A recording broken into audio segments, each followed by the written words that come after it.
Hi, it's Angie B, your girl from Choose Pure Love. Thank you so much for booking your personal past life reading with me. This is your voice portion explaining your natal and current energy transitions that will affect you either positively or negatively. Starting with your natal information. Now, we were not specifically certain about the time that you were born, which can significantly affect your natal information. But we are getting as close as we possibly can with the information that you were able to provide.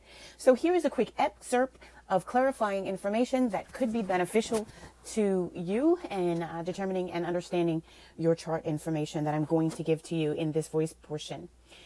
I looked up the exact planetary positions on the day that you were born and discovered that according to your best estimate, you were born sometime in the afternoon or later in the day, after mid-afternoon. And what I've discovered is that at 11 a.m., the moon position was exactly on the cusp of Aquarius going into Pisces. And so if you were born anytime after 11 a.m.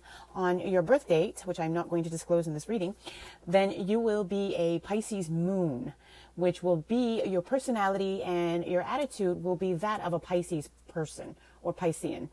And if you were born anytime before 11 a.m., you would have been an Aquarius moon, which of course, I do not believe that this fits your personality or profile at all. I think that you are exactly the Pisces moon, which would completely substantiate that where you think that you were born after 12 p.m. noon, without any specification of your time of birth. So for those of you in the general public who are watching this past life reading, this particular querent has a birth certificate that did not disclose their time of birth. In certain countries or certain states of the country and certain regions of the world, that information at a time period many years ago, decades ago, it was not calculated or deemed necessarily important information. It wasn't until recently that it's been included in a live birth record keeping. So this person that I'm reading for was born in that time period where they're not able to extract that information from their live birth record. So that is to clear up any misconceptions or confusion. And now I'm going to go ahead with your actual natal information, considering you a full Pisces moon. I know this person personally. So first of all, to my querent, it is an honor to do this for you. It brings me great joy and personal satisfaction to be able to do this reading for you. Second of all, as I know you, I can absolutely attest that yes, you are definitely a Pisces moon. You've got all of the attributes of a Piscean personality. And so you're going to find out more as I continue forward. So give me just a moment.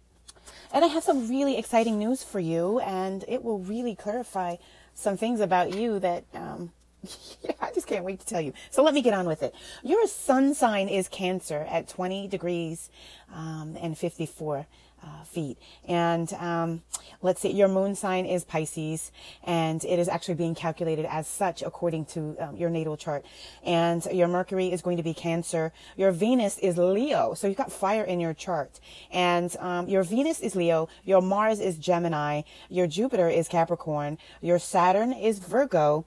Your Uranus is Cancer. Your Neptune is Libra. Your Pluto is Leo again. And your Black Moon Lilith is Aries. And this is what I'm really excited to tell you, is that your ascendant node is Aries. So you were most possibly in Aries in your past life, which would explain your profound psychic connection to your granddaughter, who is in Aries. So this is great. All right. So when you were born, there was a lot of trining, sextiling, oppositions, and squaring, and a few conjunctions. I'm going to get into that. You've got the Sun and Jupiter, the Moon and Saturn, and you've got Neptune and Lilith all in opposition of each other. This can cause negative energies from the moment, when you're born. And then you've got the Moon and Uranus and Venus and Lilith in a trine. So there's destiny there, gifts that you would be receiving when you have the Moon in Uranus trining Uranus in any other energy cycle, and Venus trining Lilith. So these are planetary positions that you want to look for throughout the rest of your life to plan for certain, the receipt of certain gifts. All right. Anything that is in opposition typically comes from past life energy. These are areas where you're going to have inspirations or motivations to do certain things, but the planetary alignment, which would be the Sun and Jupiter, could actually cause you to have opposition. You could actually have the energy cycle working against you, not in favor. The other thing you have here is sextile, Mercury and Saturn sextiling, Venus and Neptune sextiling, and Saturn and Uranus sextiling, Neptune and Pluto sextiling. And when a sextile happens, this is when things are actually a lot easier for you. All right. And then you have Mercury and Uranus in conjunction, Venus and Pluto in conjunction, Mars and Uranus in conjunction. These are aligning energies that really bring forth, they help you to cultivate your character and develop a lot. And when they're working in conjunction, they're really affecting you. And as a moon child, you are very, very sensitive already. So you have also Mercury and Neptune squaring at 6 degrees, and you've got Mercury and Lilith also squaring, and you've got Uranus and Lilith also squaring at the same time. So lots of really powerful energies being felt right there. And you've also got a little bit of asteroid activity or energy being felt here with Chiron and Sagittarius, and with Ceres and Virgo, and Pallas and Leo, Juno and Cancer, Vesta and Sagittarius. These are also affecting you. So let's get into what that really means. So your sun is in Cancer, you're Cancer native, and you've got strong survival instincts, and you tend to be very protective about, people that you care about, and of course of yourself as well. You tend to do a lot of reminiscing and are really reticent about sharing yourself, with the rest of the world, or yourself with the rest of the world. And this trait is evident in when the moon is in Cancer. Cancer needs roots. Okay. So you tend to resist change, to an extent that, it can concern yourself about being secure and safe in almost everything that you do. And, being in Cancer, you're quite intrigued by objects and the history attached to them, such as antiques, photos, souvenirs, and the like. Cancer people tend to be collectors of antiques, and they actually become, I like to say preservationists, but, the modern word for that is hoarder. So be mindful that you could be hoarding, you could be collecting a multitude of items that you have an attachment to. This is the Cancer trait in you. And Cancer people are very sensitive, and you're going to be a very sensitive person, and you won't always appreciate when people are blunt and upfront with you.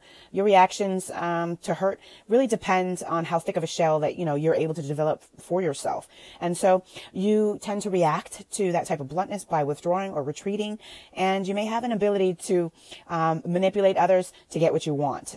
You like to avoid confrontation, and you can be yielding and soft when you have the right mood, but of course, yeah. So you have to choose to be that characteristic at that time, whatever the environment is presenting itself to you. And so you can be very hospitable, I like to say Cancer brings the compassion. Without Cancer, there is no compassion on mankind. So, you tend to be a hospitable and compassionate personality. And you can weigh your words very carefully and tenaciously. So, more importantly, you are very sensitive. And let's see.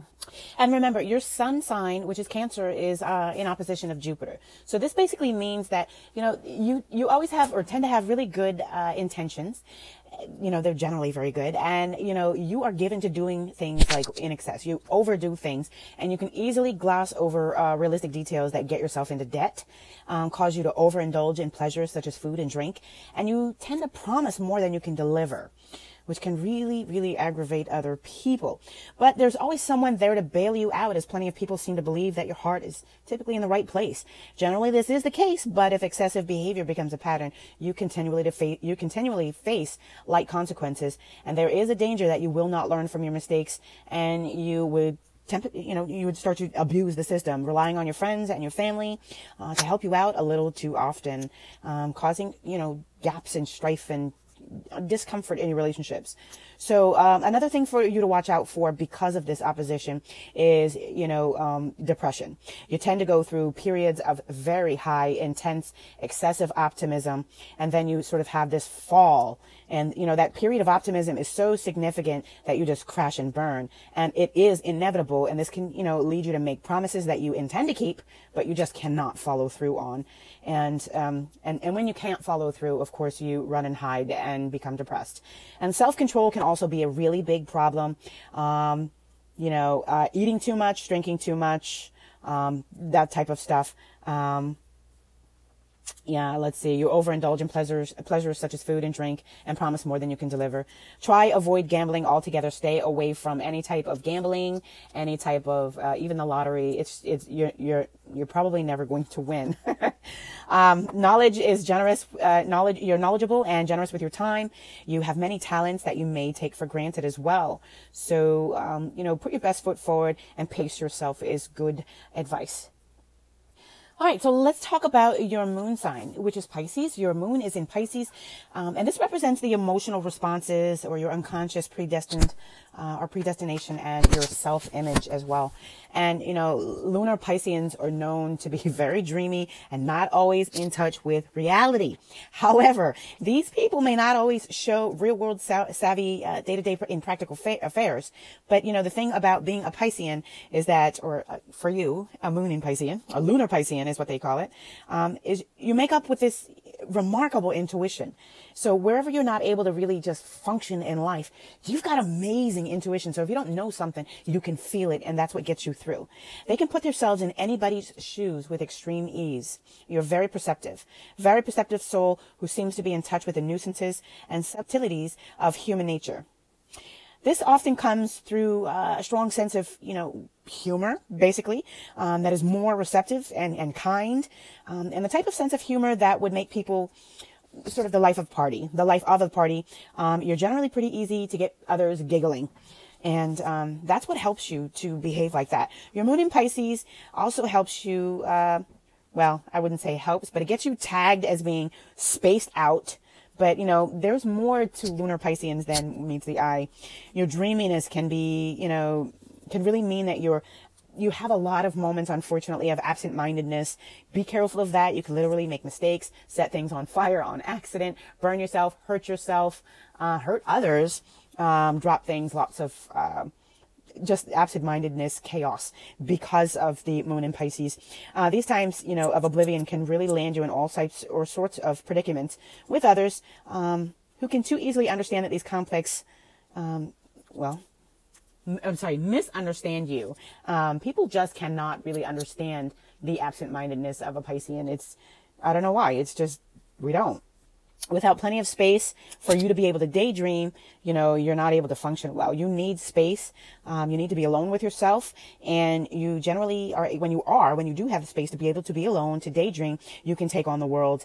Even if your style to do so is not always conventional or understandable. It's generally considered, soft-hearted and sweet. And, lunar Pisceans, they really care about others more than they care about themselves. And they're easily touched by human suffering.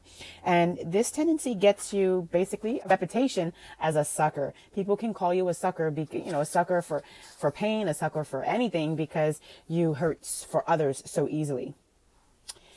And in personal relationships, a lunar Piscean, you're giving and yielding, and you're generally open on a sexual level, but in a very quiet way. And your fantasies can be like really far-reaching and intricate, but rich with emotion. And love for you is very closely tied with sexuality.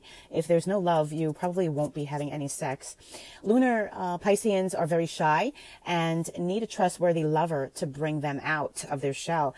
And there's a delightful, accepting side to the moon in Pisces that is sometimes mistaken for weakness. Pisces is the 12th and the last sign of the zodiac, and thus you carry a little bit of each sign of the zodiac with you. As a result, people can see you, or you see yourself reflected in the behaviors of others if you really look closely at your interactions with other people. This will give you a seemingly boundless compassion. This is how you're able to actually sort of, see things from everyone else's perspective. It's because you can see yourself in them. And since the moon represents your instinct nature, the moon in Pisces seems to know how things feel with actual experience. For example, if you have never had sex, that seems to, but seem to know all about it. You're just empathetic and understanding as well. And you are also probably very empathic as well. But even or especially, the ones that aren't so shy, they're able to make awesome actors and actresses. So there's a lot of really great attributes to being a lunar Piscean. So this ability will help you to empathize, and even in the absence of the experience, it gives you an open mind and an open heart. Most Pisceans really long to express themselves through writing, music, or even both, either listening or making it. But poetry and art is really important to them too as well. In fact, the happiest people with this position do just that. Some are just doormats. Most Pisces moon people instinctively know that they're due for a much needed recharge, or when they are. And you'll be able to recognize this in yourself. All right. It's at these times that you need to retreat from the world, and its harsh realities, and only gather, strength that you need to face everything and everyone again, because solitude is really important to you guys and to you. And, let's see, you also need people. So retreats are usually short-lived. All right. Pisces moon individuals believe, let's face it, the world needs Piscean leaps of faith. All right. So you got to face it. You got to keep moving forward. Some of the good attributes about being a Pisces moon is that you will be imaginative, have sharp insights, be very impressionable with an abundant imagination. You can be gentle, warm, humorous, and artistic. Some of your weaknesses, let's talk about your weaknesses. I'm not going to go into depth with that. I will just say this. Your troubles come from being way too sentimental, worrying too much, and you'll have, you can have problems. You can create problems from an over sentimental mind frame. And when you're over sentimental, this is when you start hoarding and collecting things and wanting to have everything. And this can really work against you. This prevents you from being able to be free and be expressive. When you're collecting things, that means you're hiding. Okay. But it's part of you being true to yourself. That's your characteristic. That's who you are. So, you can also have an unhealthy imagination at times, and you may suffer from extreme nervousness. Okay. AKA anxiety. All right. So let's move forward.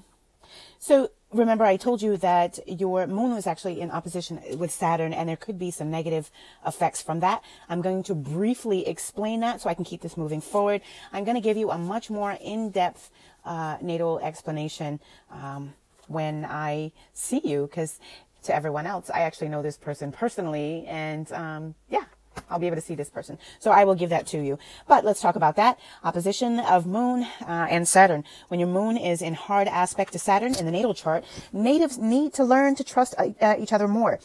This is fear. You're dealing with fear here. And fear keeps you from fully enjoying your personal relationships. And fear is behind the occasional rigidity that, keeps you from expressing yourself. When you try to let yourself receive any type of nurturing or caring from others, there's like this inner voice inside of you that cautions you that it might not be sincere, long-lasting, or enough.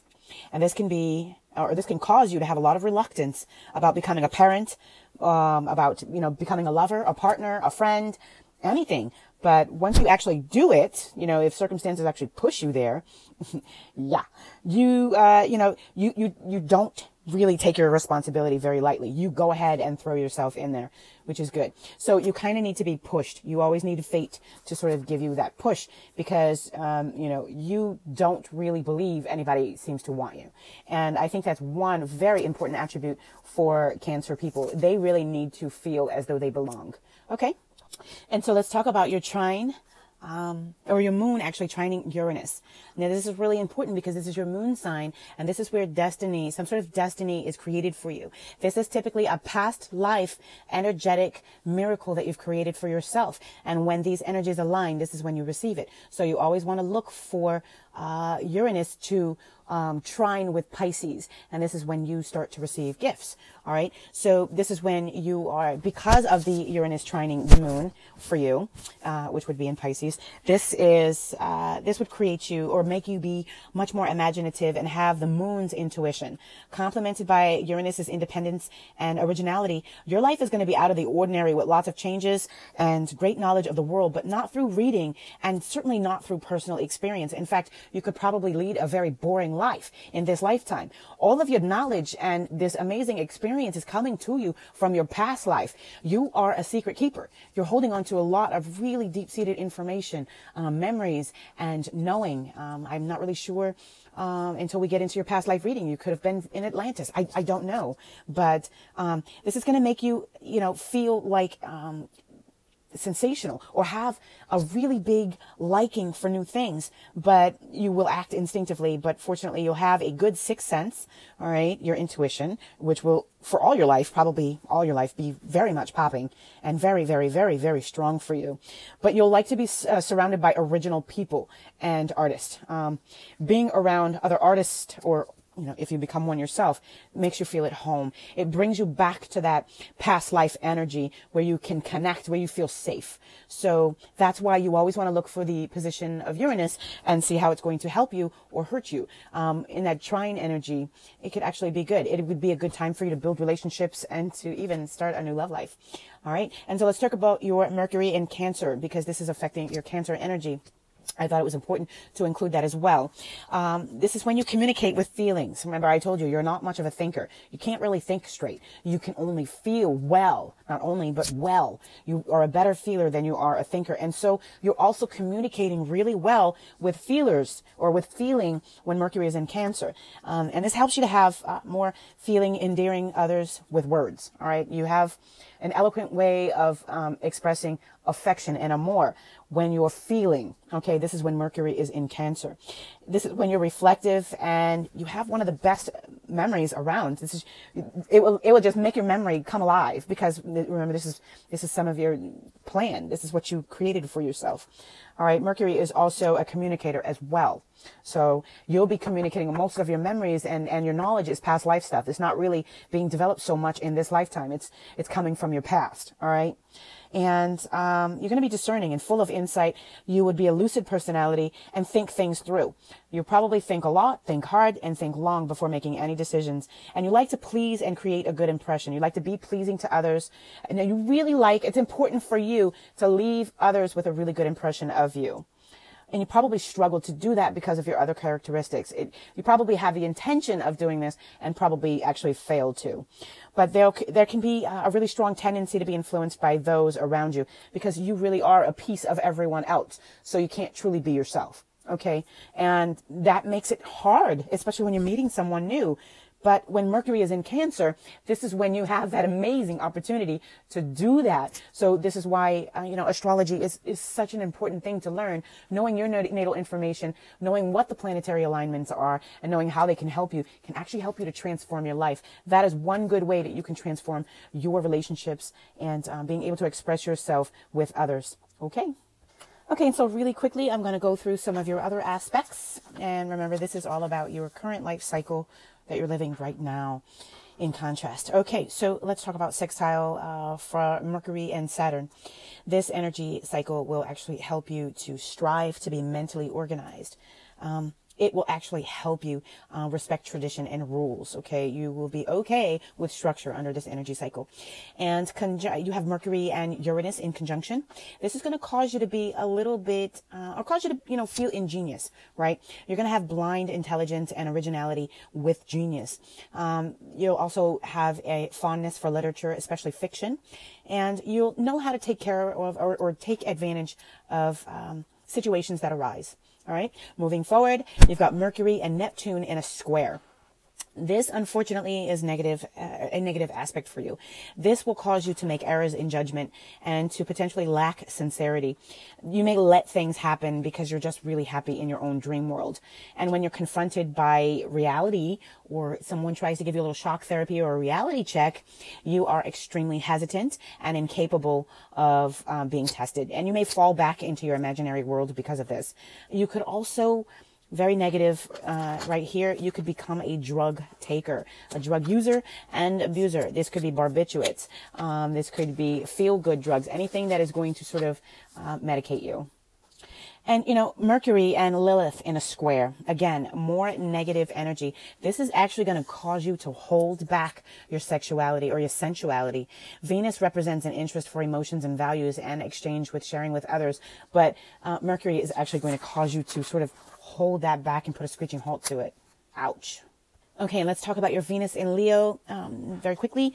When Venus in Leo people are in love, they are typically very proud and even boastful. You'll want to shout it out to the world. That's a Leo trait. And remember, your ascendant is Aries, fire. So you've got a lot of fire in your chart. Interesting. Venus in Leo people tend to have very high expectations. All right. But once those expectations are known, you kind of need the world to sort of revolve only around how much attention you are receiving from the partner, and how much you're giving is important as well. You'll see that, or you'll see that people are really great, and big hearted towards you, and you'll relax, you'll soften up. But, about most everything else, that, you can be threatened by a relationship that appears to have settled too much, or one that's maybe potentially lost its spark. There's also you also can feel threatened by an indifferent or an impersonal behavior on your part. Although there's a need for physical expression through sex, you are generally quite strong, and the need for love is perhaps even stronger. It's hard for Venus and Leo people to separate love from sex. Understandable. I get it. I can relate. And there is even, most erotic fantasies are infused with love and affection. And for this reason, Venus and Leo people would last in a long relationship that is mostly sexual. All right. On the flip side, that, unfortunately, it may last longer you may last longer in a love relationship in the absence of satisfying sex, only if they're likely to feel very satisfied. All right. Pleasing Venus and Leo people, it involves paying a lot of attention to them. So you're going to need a lot of attention from your partner. And, no one will be able to make you really feel satisfied in that loving relationship, or even want to share and express your sexuality unless you're getting a surmountable amount of attention. So when Venus and Leo people feel loved and appreciated, they reward the partner with loyalty and a big sense of fun and plenty of physical expressions of their love, aka sexuality. Very, very, very nice. And let's talk about, let's see here, your Venus and Neptune sextile. This could be really positive for you, but I don't see that it's working in your favor. I see that it actually causes your professional life to be really unstable, because you have a taste for the arts, and you're a dreamer, and you're easily influenced by romance. You could be emotional and very sensitive. This could affect you having work relationships or having work stability. And you're turned off by rudeness and crudeness, and you're really drawn to beauty in many forms. You are very giving and generous, but you may be a little bit on the submissive side, or sometimes downright lazy, failing to take initiative when situations call for it. And, on the work front, that obviously is going to work against you. Okay, so moving forward, let's talk about your Venus and Pluto. Remember, that was a conjunction.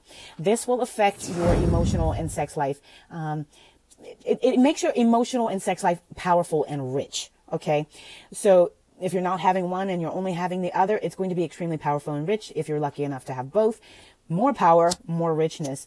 But you'll live out truly passionate love affairs if you allow yourself to open up to love. Okay? And your Venus and Lilith trine.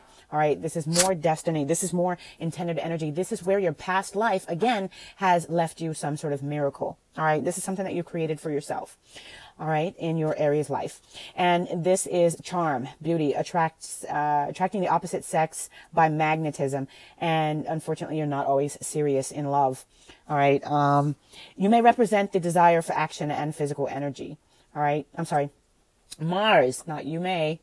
Mars represents the desire for action and physical energy. And so now I want to talk about your Mars in Gemini.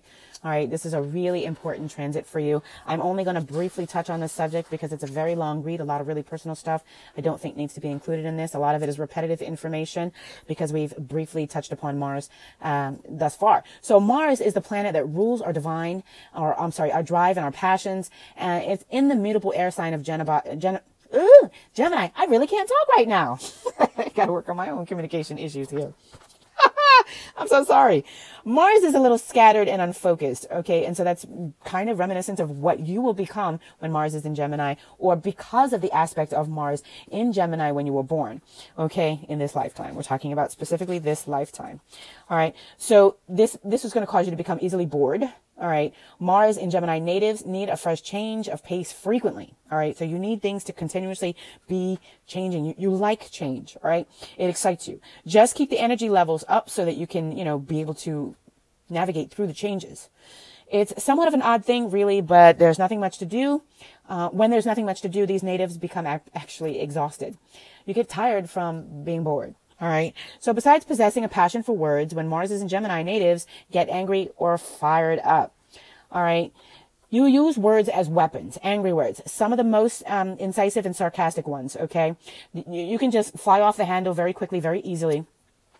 And the more energetic of a native that you are, obviously, the worse it gets. And that's a Gemini issue. Gemini is from the house of communication. They are extremely communicative. And this is, AKA, a negative aspect for you in some ways, as far as working against your vocabulary and your verbiage. All right. And your desire to speak eloquently and express yourself through words. This is the negative aspect of it. Others can simply talk things through, but if you're highly energetic in Gemini, or whatever the case may be, your Mars in Gemini can actually cause you to absolutely need to dump. When things are heavy on your chest, when you feel fired up, you will express it. It is all coming out. You won't hold back. All right. That's actually kind of healthy. Moving forward, Jupiter in Capricorn, this is when you attract most of your good fortune. And it can help you to organize and direct and conduct yourself with integrity. Jupiter in Capricorn is about being ethical and being mature, being, or having long-term values. All right.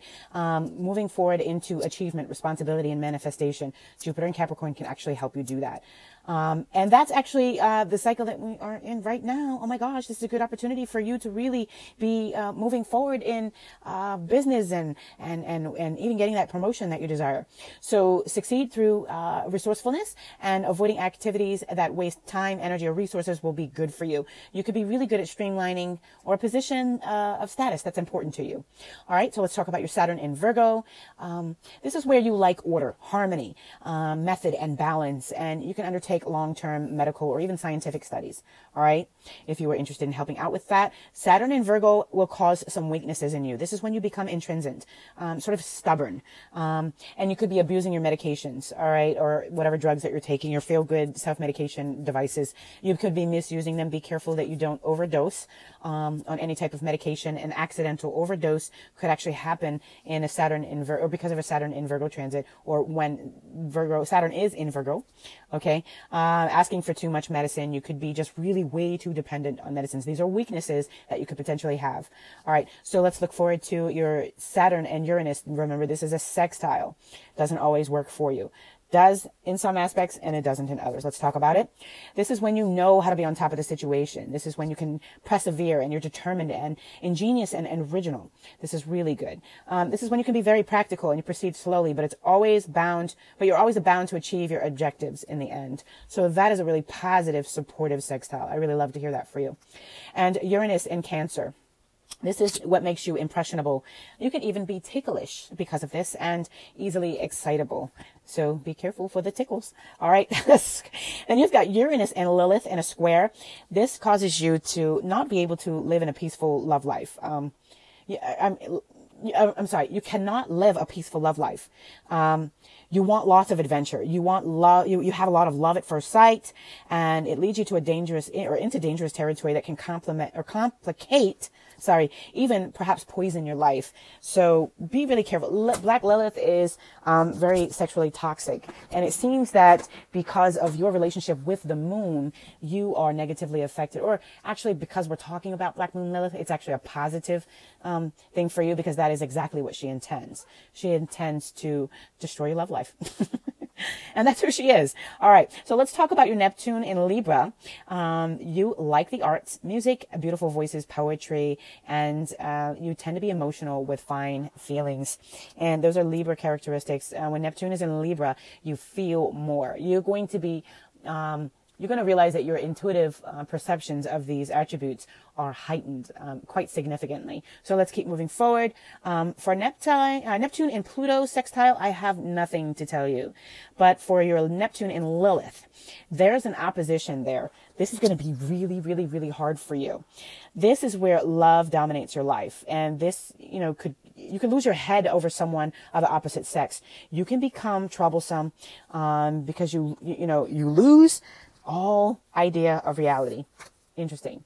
You really lose yourself in love in this transit. Neptune and Lilith. So if you have any, you'll have to do another reading with me. But if you have any significant relationships where you feel in your past that you lost yourself, we can do the research and see if that was the transit that actually influenced you to throw things away. All right. So when that love is not returned, you return. With time, you lose yourself, you lose your patience, and you have difficulty disentangling yourself. And you tend to, because of that, you end up really suffering. You end up sabotaging that actual love that you lost yourself for. And then, of course, you're gone. You've lost the love and you've lost yourself at this point. So yeah, that's a really hurtful transit for you. And then, of course, you've got Pluto in Leo. And remember, Pluto is all about transformations, mutations, and even the elimination of things. We call planet Pluto the destroyer, because Pluto will come in and literally destroy everything that you have no respect or no value or no purpose for. Ouch. So when Pluto is in Leo, you will have a very strong need for self-expression. So keep an eye on those future aspects so that you can better navigate the rest of your beautiful life here on Earth. And I'm going to give you a quick update on the week ahead, I think up to the next 2 weeks ahead for you. Bear with me because I'm actually doing this starting with May 28th, 2018. You've got Uranus sextiling the moon. So this is going to give you a positive aspect. This really makes me happy. This is going to give you a little bit or an association between your independence and imagination. This could help you to bring out a creative streak. You will search for novelty, originality, and innovation in your activities. You'll be much more sociable, and you may even be meeting new people who you like to chat with. In fact, you could even meet one person who will attract you very much and with whom you would like to exchange ideas with. Lots of things could potentially happen from this new relationship or friendship. And you'll go out a lot and you'll meet a lot of out of the ordinary people. And you've also got Pluto and the Sun in opposition. So this is going to be a challenging aspect. This is a long-lasting transit that suggests a period of great transformation and change. All right, it marks an important stage in the development of your ego. It's going to be intense and passionate, of course. What ego isn't? But you need to avoid holding on tightly to that which has outgrown its purpose in your life. Changes in your life, changes in direction are in order and absolutely essential for your growth. You may initially do everything that you can to resist them, trying to hold on to things that are trying to walk out your life or walk out the door on you. You cannot do that. You've got to let things go. You've got to say goodbye, because the reason why things are leaving is something new is trying to come in. You've got some trines lining up here in the near future, which are miracles that you've created for yourself, and you will not be able to receive your blessings if there are no room for them to come in. So everything that is used, everything that you haven't used in a long time, everything you really don't need, friendships, relationships, tangible items, you need to really just let them go. All right. Especially if someone is avoiding you, pushing you away, let them go. All right. You could be having problems with men or your father. At this possible time, your passions, they could really zap some of your vitality, and regular checkups would be good with, checking in with your passions. Make them happen, because, you're going to have intense feelings, even anger, and that could affect your health. So make sure that you're checking in with your doctors or whatever, you do for, hopefully you're seeing a holistic doctor. You may also act more selfish or ambitious. And this intensity may even surprise you. Okay, you're going to be meeting with obstacles along your path. However, this can force you into a position of using all of your resources to fight back. You can discover resources that you never even knew that you had in the process. So allow this transition to happen. You're likely to emerge from the cycle feeling perhaps a little battered, but certainly more in touch with your deeper feelings and your deeper needs. You may have even learned to stand up for yourself in the cycle, or to have faith in your strength, and you'll most likely experience some sort of psychological transformation. The challenges to this is that you're gonna be really tired and unable to react in certain events in a spontaneous and a natural manner. This will really sort of drain you mentally, and it'll make your efforts seem very painful, as if everything you do is in vain. But don't listen to that. It's not really true. It's an illusion. Your efforts are really sort of growing you. All right. You've got to trust in divine timing, trust in the universe, and just really try to be as optimistic as you can. Excuse me, because this cycle is actually going to cause you to be pessimistic. So on the 28th, I see you being really slow with your reflexes, especially at work. and nothing seems to go right for you in these conditions. This is not going to be a good time to ask your boss for a favor. So lie down with a pile of good books and walk in the country or in the park if you can for an hour or, for a little while during the day, and just breathe deeply. Being in nature could really help you get through this transit. Don't commit yourself to anything that you can't handle right now, because things could really get out of control. And if you are being pessimistic or having a pessimistic attitude in your life, if you feel misunderstood and you find yourself in conflict with others in intellectual levels, it's because they're trying to break away. You're likely to experience communication problems on this day. It can appear that others are not especially sympathetic to your point of view. However, it is important that you examine how you communicate with others, as it is likely that your words are strongly colored with negativity. It is very hard for you to see the big picture during this period, and in some cases, you may end friendships over disagreements at this time, or come close to doing so. This is a time when you are called to examine your thinking patterns really, really carefully, and find rigid or negative attitudes that you've been holding back from. You'll find that they're actually advancing and they're sort of protruding out of you. You may need to make adjustments. You may need to allow that. That's your shadow side coming out, and there's nothing to be afraid of. You've got to give your shadow side breathing air or breathing space as well sometimes. This is you ridding your life of projects that no longer serve their purpose, projects, persons, things, or whatever, and learning to cut off the fluff in your life so that you can focus on projects that truly matter. It's not the best time to present your ideas, rather to reassess them. Work on perfecting them for presentation at a later date, if you're seeking truths now. In the process, you may also experience many, many doubts, doubting yourself, okay? And you also have got a trine of Mercury and Jupiter, and this can cause you to have a positive short-term aspect. All right, so this could be good. This could work in your favor. Your vision is going to feel much better on the 28th. You're going to be able to see the big picture. We're talking about your third eye vision. All right, and you're going to understand things in a whole new way. It'll be a good time for you to get advice or to give advice as well. Also a good time for you to take care of current problems that are wearing you down. Also get paperwork done, legal work, and educational matters. Fill in the blanks to any detailed travel plans that you have. And if you're working on anything that you're trying to publish or promote, that work could end very favorable on this day and in this cycle. And let's see, that's it for that. And now let's look at the 29th. This is the 29th of May, 2018. So on the 29th, you have, in addition to the same energy cycle as the 28th, you've got Venus and Neptune squaring, and this is going to cause you to have a challenging short-term aspect that you may not feel very much at ease around others, a feeling that's not too well or of emptiness around you. You might even temporarily encase yourself, all right, as if you feel like you're in a thick fog type of energy, and you're unlikely to feel like doing much in the way of work, or you might even feel a little lazy and distracted. You are seducible, all right, given to fantasies, in your imagination, and poor judgment, particularly in love or with friends and potentially with family. And regarding money, all right, you're just not simply seeing the reality, and deception may be a part of the picture. And then you also have Lilith and the moon trining, which is a positive aspect. This will, help you to delve into the past to solve all of your suppressed, hidden, and set aside problems. You will realize that your habits are taking up too much of your time, and they make you dependent, and you will decide to start fresh and new. This is when you're going to begin to start really getting rid of things. So I really love that. All right.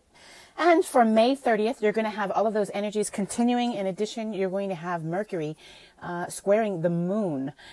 This is going to cause you to have a challenging short-term aspect. You're going to want to move about. You're going to want to travel. You're going to want to see friends.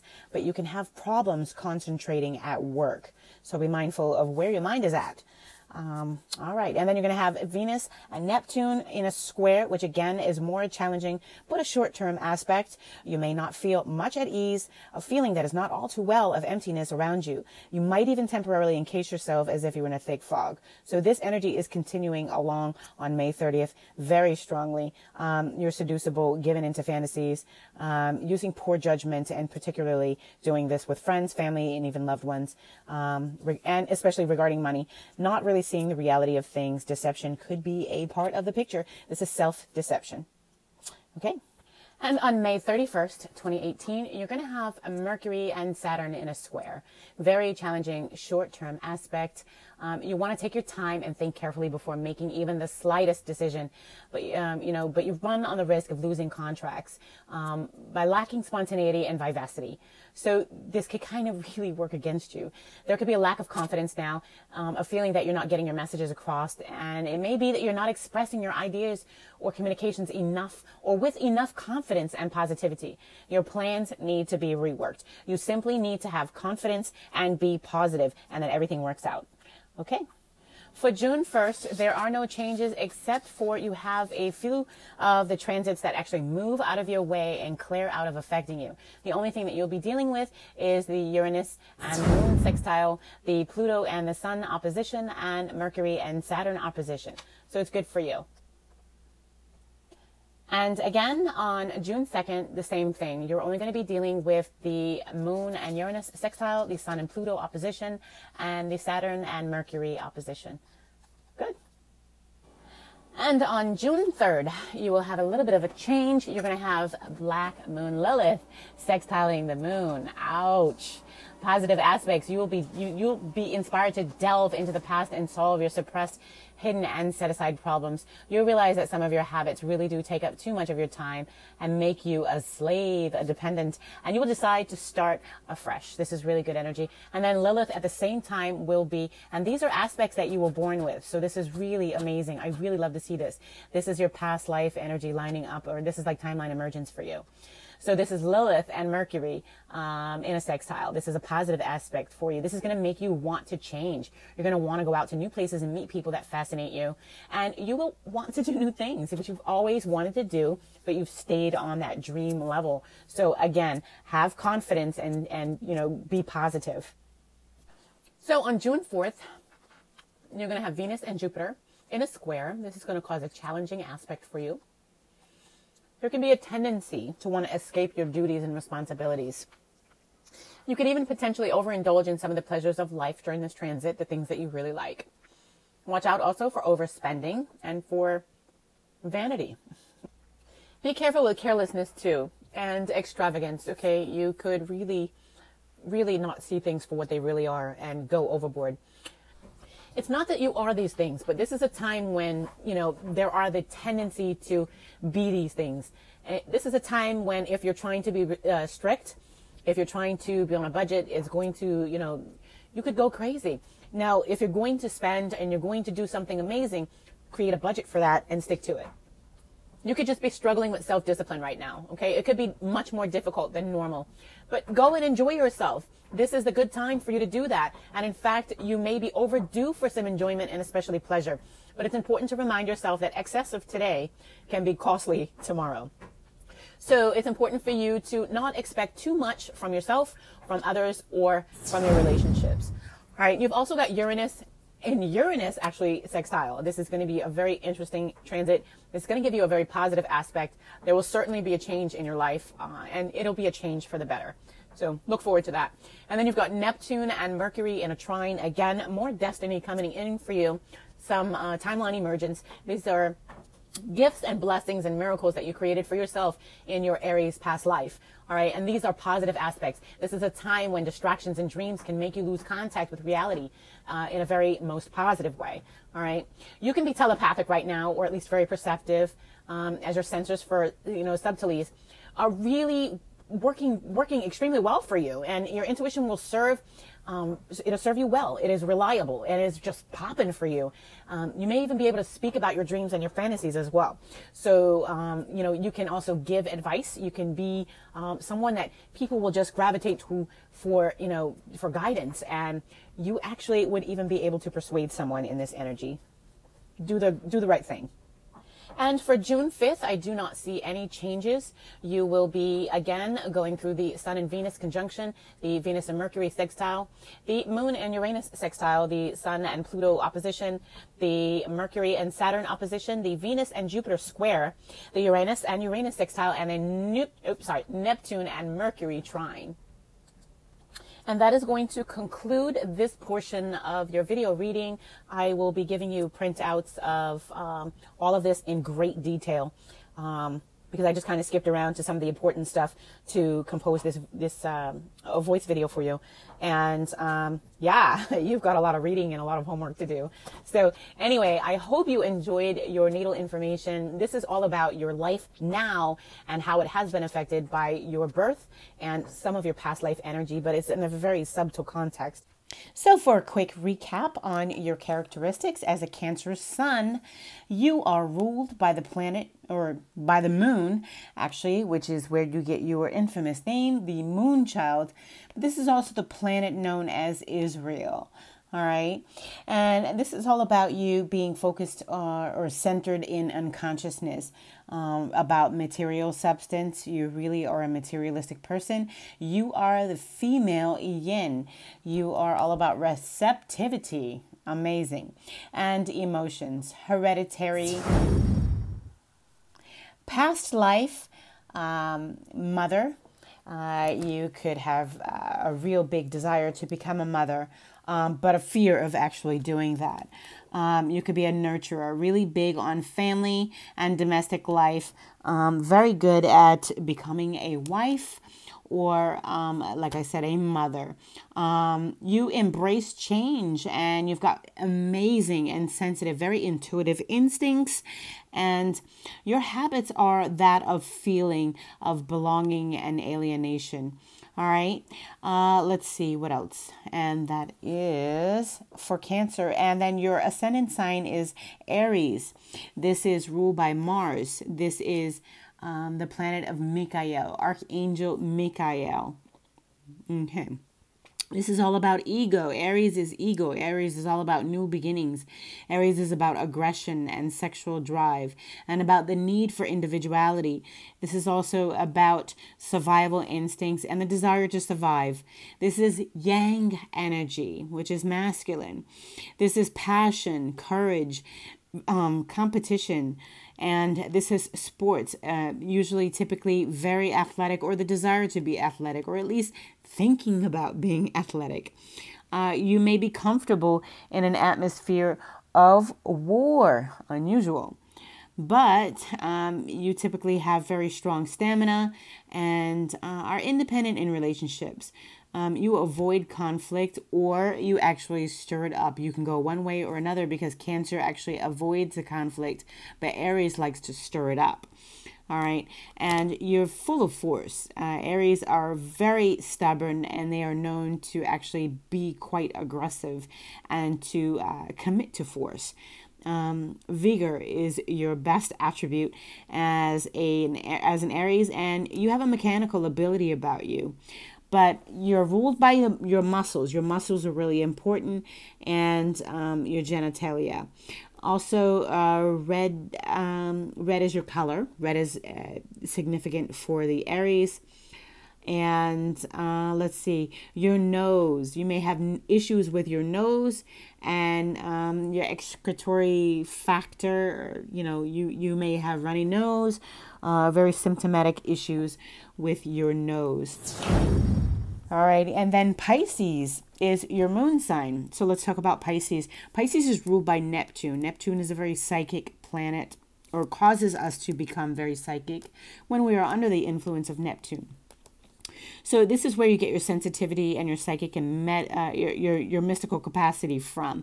You'll have a lot of really lucid dreams, and your dreams will be telltale signs of what's really going on. You could dream something right into existence under the influence of Neptune. But, you are a great illusionist, and you can appear to be delusional to others. And you live and you couple with deception, because you are, so comfortable with the hidden and the unknown, that this is the higher octave of Venus, okay? There is a tendency to overuse drugs, alcohol, or even abuse obligations, even be neglectful of obligations.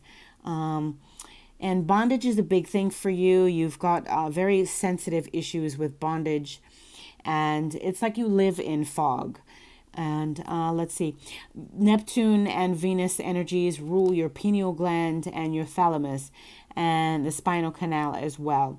And, you know, this is where your general body nervousness actually comes from. When you're feeling nervous, this is your Piscean energy in full swing of things. All right, now I'm going to get into your life energy and, or sorry, your life path and your destiny path. All right, so let's start with your life path. Your life path number is the number 7, which is a very spiritual life path. And you may realize that there is a connection to spirituality very heavily, especially in these last few years of this decade. All right, so let's get started. 7 is another cerebral number, and to those who have the life path number 7, they tend to have a loner quality. You tend to prefer to be alone and actually need to be alone, and that's because you need to learn to have faith. All right, so you're going to go through trials and tribulations where no one can help you. Which means that you just simply need to have faith. You will develop this faith, and spirituality will also strengthen and improve through these trials and tribulations as well. If you don't have faith, you tend to become very cynical and escape through drugs and alcohol, or even work or choreography or geography or whatever it is that you use to self-medicate. All right. And you tend to have a love of natural beauty, the ocean, green grass, plants and flowers, and etc. Those of a life path number 7 are of a higher awareness, a wider, you tend to have a wider point of view, and 7s have an air of mystery about them. They don't want to know exactly who they are. That's the funny thing. And they're intellectual and analytical and very intuitive, and they can be very reserved. Natural inclinations are for you, typically lean towards spiritual subjects, all right? But you tend to play aloof because you like being a loner. Now, you may not like being a loner, but you're comfortable being a loner because that's who you've become. That's who you are. And, you know, you can also be pessimistic and secretive. And then you'll go through bouts of insecurity as well. These are some of the qualities, you know, of those who are born in the 7 life path. A person who is a life path number 7 is a thinker, not necessarily a doer. You spend more time thinking than you do doing. And if your life path is number 7, you're very wise and studious. You seek the truth and you seek wisdom in all that you do, and you search for the underlying answers in everything, including your tendency to be a perfectionist. You may even expect the same from those around you. So, kudos and congratulations to being a path life number 7. Now you're understanding much more about yourself. Let's get into your actual destiny path. Well, your destiny path number is the numerical number 5. And this talks about you really kind of being born to enjoy pleasure and adventure, to travel, and to really have enhanced human senses. So now if you think or believe that you're not experiencing any of that in your life, then hello, you are not being true to yourself. So the number 5 is an expression or a number that indicates your love of freedom, excitement, and new experiences. You are more of a free spirit. You're eager to explore and try new things, and you tend to be very adaptable. That is a crab or a characteristic of Cancer. So that makes a lot of sense, right? You also are hating a routine. You may not be comfortable with too much structure, too much routine. You may get very bored with repetitive behaviors, doing the same thing over and over and over again.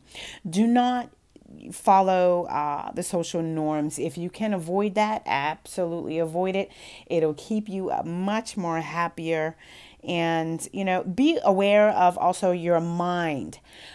Too often you get bored too quick and too easy, and it leaves you wanting to just sort of leave things. You want to just walk away from the job and you may actually start things and don't finish them because you get bored so quick and so easy.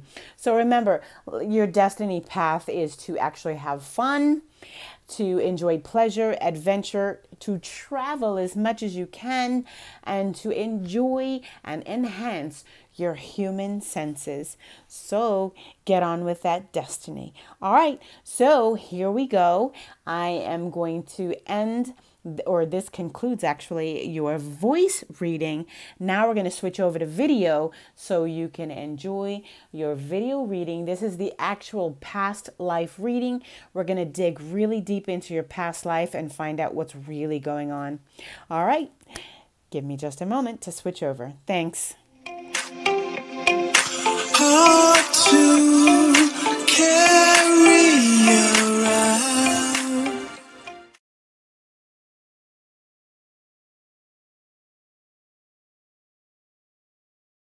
Here is the additional portion, or the video portion, of your past life reading. I'm so excited to do this for you. So you got two parts here. They're in video. Let's go ahead and get started. So I kind of do this as I'm spiritually led to do it. Some people will get more cards. Some people will get less. It's whatever I'm inspired to do through this spiritual meditation that I do. Sorry, old notes. So this is going to be, there's a lot here. So I really felt compelled to give you so much. You have a lot of messages that are going to come in. So this could be a little overwhelming. Thank God this is in video. You were smart enough to get this in video. Thank you for giving me the opportunity to publish this publicly. I appreciate that. So this is going to be an extensively long video for you, but a very, very powerful one. So here we go. You're going to have a past life message, and then you've got a daily guidance oracle, and then you've got a spiritual Jesus sort of, very biblical sort of oracle message. And we got two clarifiers to clarify. The intention is to clarify what the past message is saying. All right. And then that's 1, 2, 3, 4, 5 times 5. And then I'm going to lift up this mat and actually get to the real reading. So yay, let's get started. So starting with the section number 1. Oh, interesting. You have a past life as a mother. Mother, I should probably read. You know, this is about you having a joy, a simple joy for parenthood, motherhood, having extremely strong parental or maternal bonds in your past life that are carried over into this life. But let's see what the book says.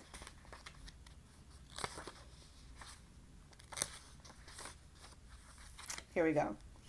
Mother. This card indicates that your mother in this life is also, or was also, with you in other lifetimes. This is actually a very common occurrence. The mother-child relationship is a significant emotional and physical bond. If you enjoy a healthy and loving relationship with your mother in this lifetime, you were probably drawn together again because of your fondness for one another. However, if your relationship has been challenging, this indicates a need for balance, a need to balance the karma through forgivingness. So your relationship with your mother is what's on the table here to begin with in the card portion of your oracle reading. And you've got the 4 of Swords and the 8 of Swords to clarify both of those. So, interesting. This is like you taking a time out. So there's a potential that in this particular lifetime, because of past life influences with your mom, that in this lifetime you may be forced to sort of have a lack of communication, sort of a break, sort of taking a break from your relationship with your mom. And that could give you some sort of mental imprisonment, sort of. Literally, you're putting yourself in a mental prison. But, you know, you don't recognize that you've put yourself there, but that's exactly how you got there, is you chose to be there. When the Eight of Swords shows up, it's about what's in your head. It's about mental confusion. It's about a lack of mental clarity. It's you're going into an anxiety sort of state of mind in this energy. And your life cycle right now with your mother is like, take a time out. You guys needed to take a break. So in this lifetime with your mom, you probably have had separation. Excuse me. This life cycle with you could be about separation, or the focus could have separation sort of written all over it, type of thing. All right. And then the advice for that issue is to, from Mary Magdalene, unconditional love. To love yourself, others, and every other situation, no matter what the outward appearances may be, which is really great advice, because what she's really saying is that, you know, regardless of what this situation looks like, this is your mother. Have unconditional love.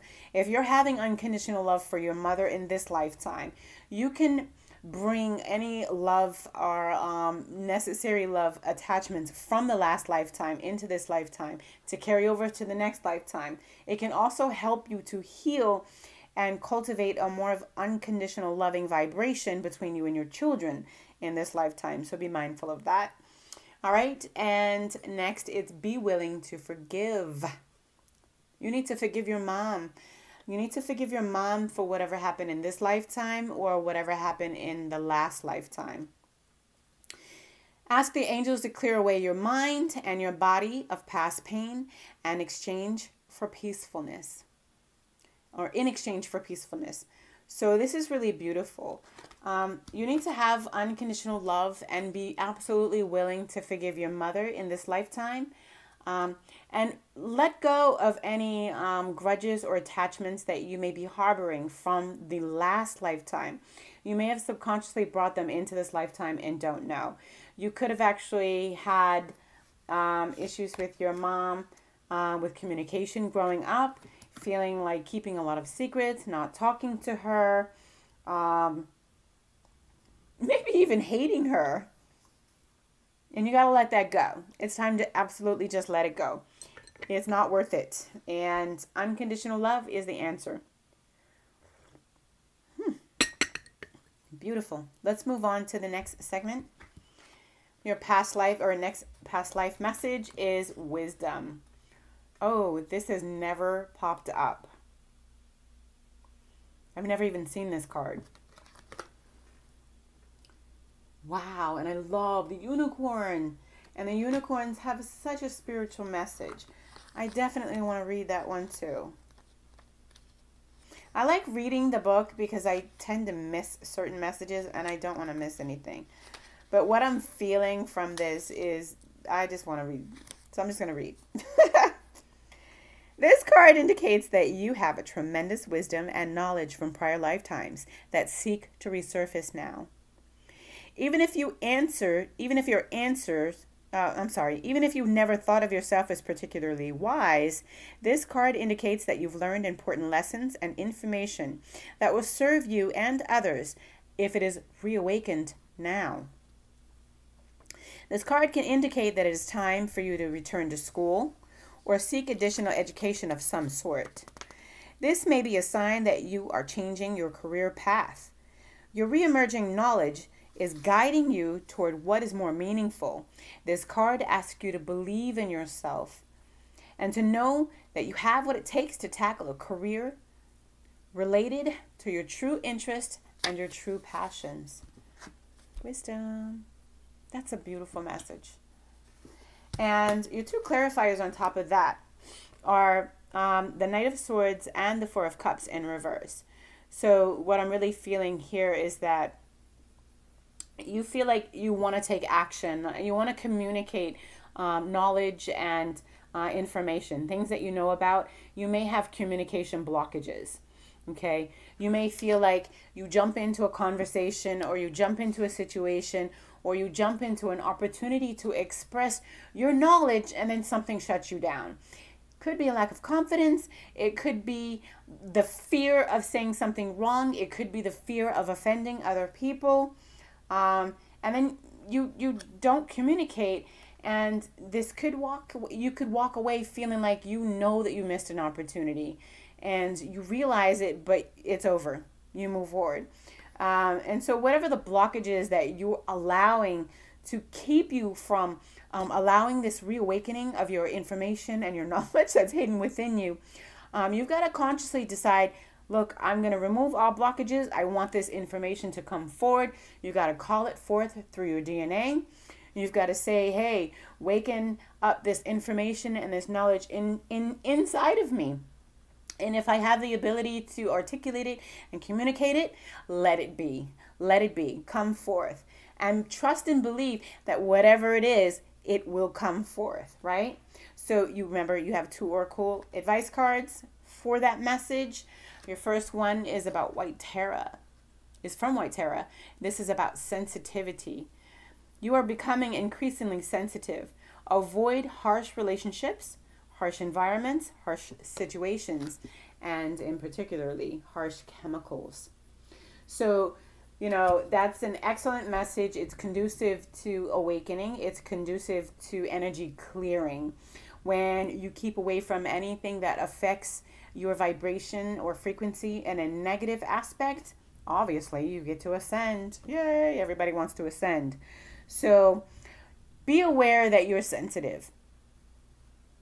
And you're Cancer. So you really know you are extremely sensitive. This is an amazing message, because Cancer people are water people, and they do come in with a lot of past life knowledge, a lot of past life knowing, and they suffer blockages from being able to communicate that.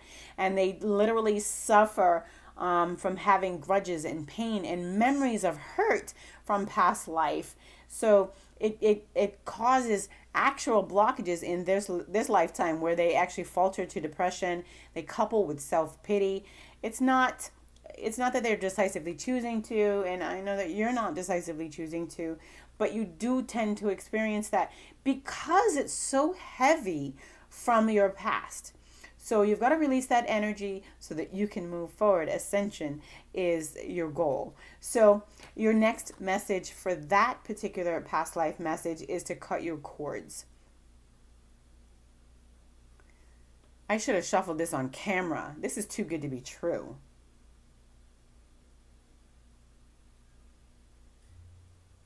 Wow. Oh my gosh. Okay, so if there are people in your environment or people in your relationships that cause you to hold back on communicating the things that you know and the things that you feel inside of you resurfacing, these are the cords that need to be cut. These are the people that need to be plucked out of your environment. These are the harsh relationships that you need to avoid. And in cutting your cords, this is air energy. This is you. Ask Archangel Michael to clear any old attachments to fear that stem from past relationships, freeing you from any destructive patterns that may ensue in your lifetime, in this particular life cycle. Because literally these cords come from the past life.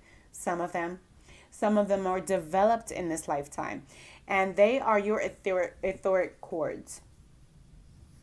The feminine divine. I am a feminine divine. We are all not feminine divines. Just because you are a feminine does not make you a feminine divine. A feminine divine has a certain responsibility to mankind and to humanity. I am a feminine divine. When I say that, here's how I etherically imagine myself, and this will help you.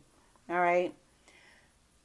We are octopuses. I am like an octopus, and I have these etherical tentacles, I want to say antennae, tentacles that literally reach out, and they're all over. They're behind me, around me. I'm more than an octopus. I don't know. The octopus has 8 arms. I've got a zillion. And each one of those tentacles, they're etherical tentacles, is a cord, and it's attached to whoever, I'm connected to. And I can cut that cord or sever that cord at any time. But I can also send and receive information in that cord at any time too. So even though you don't have people who are literally physically manifested into your existence, they're not necessarily in your life, you could have cord attachments to them, past life cord attachments.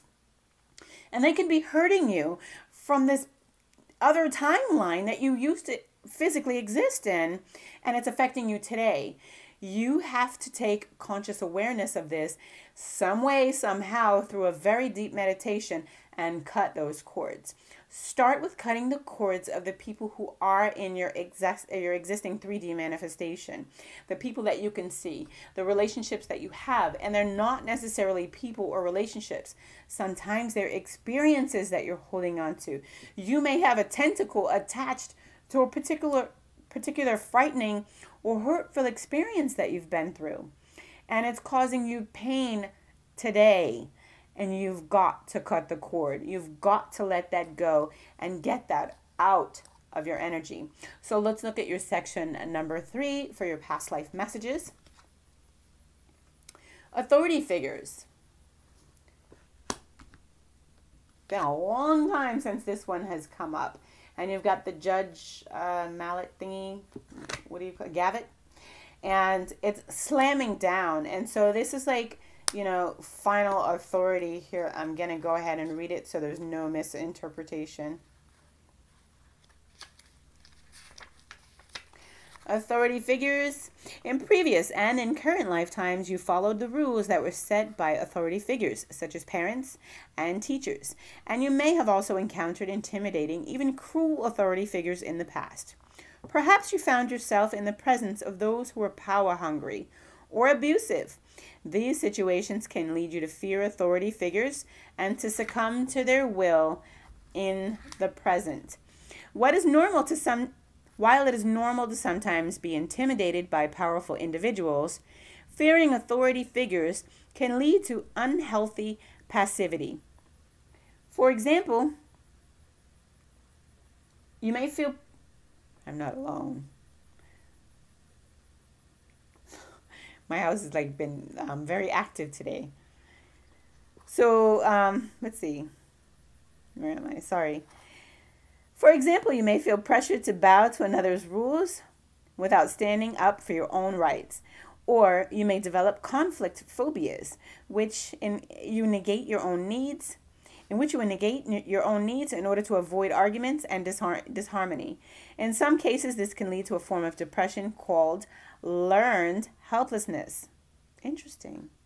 I don't remember reading this. In which you don't even try to improve your life. Try to heal this situation. Fill yourself with self-love and self-esteem. And see yourself as being whole and healed.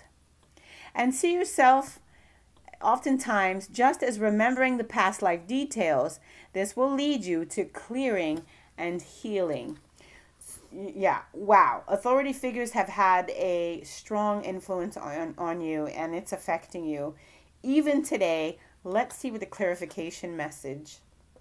Wow. Wow. So interesting. You've got the Devil and the Ace of Cups in reverse. So this is a really toxic situation that you've released, but it's caused you to shut down emotionally. It's caused you to be unemotionally attached to those cords.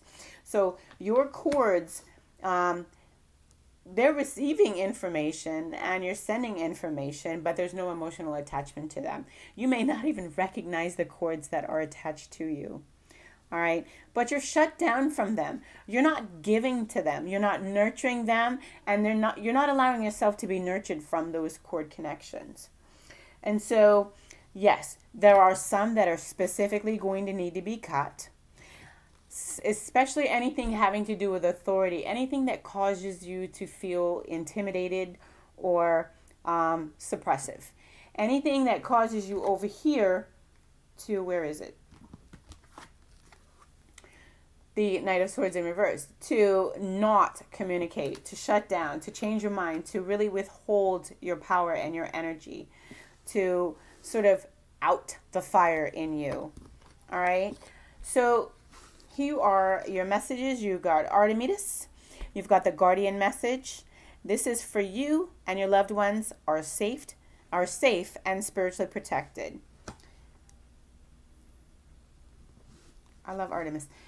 This is really, really, really, really, really, really a good message, because when it comes to authority figures in a past life message here, this whole category, number 3, you know, when you submit to an authority figure, you sort of trust in them, and you trust that, you know, they're going to resolve situations, resolve problems, and you trust that your hands or your life is good in their hands.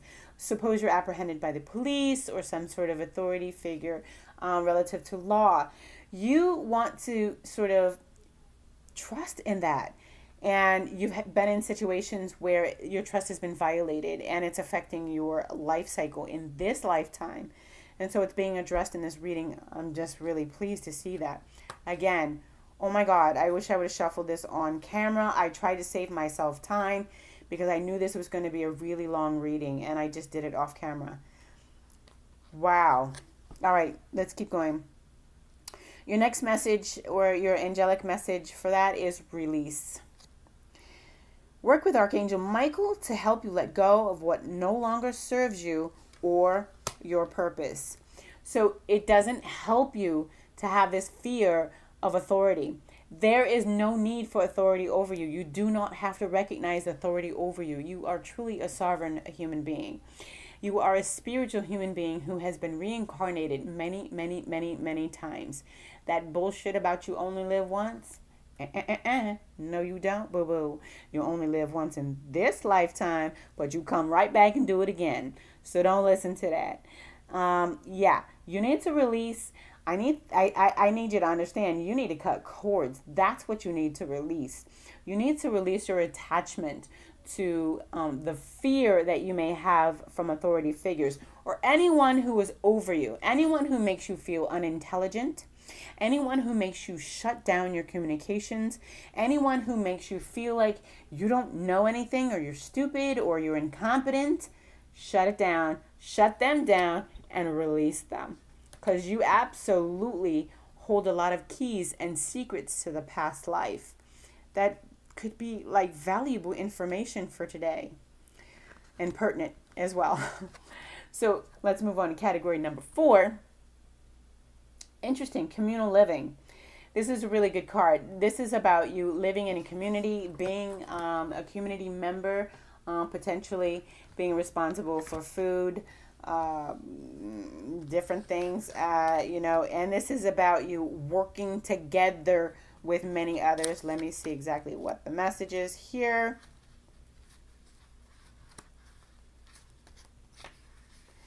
I'm so sorry. I literally ran out of memory on my phone. I need a laptop, you guys. I'm praying for a MacBook Pro so I can get some work done. This is why you haven't seen me. It's such an issue. Okay, so I cleared out as much as I could. I hope it works. Let's keep going. No idea where I left off. Oh, what the hell? Let me start over.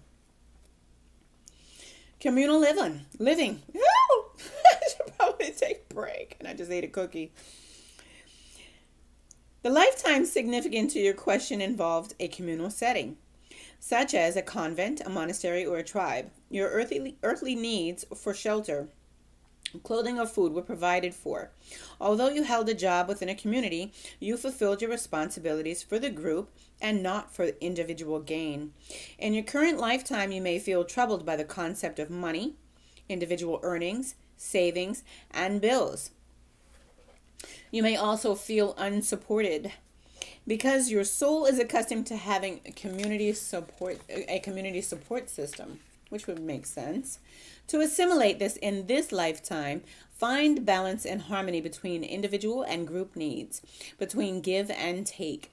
Understand how you fit into the culture and how the group can help you to achieve your individual goals and aspirations and further your spiritual growth. And remember, no man or woman is an island. Interesting. So, your clarification messages is the 10 of Cups in reverse and the 8 of Pentacles in the reverse.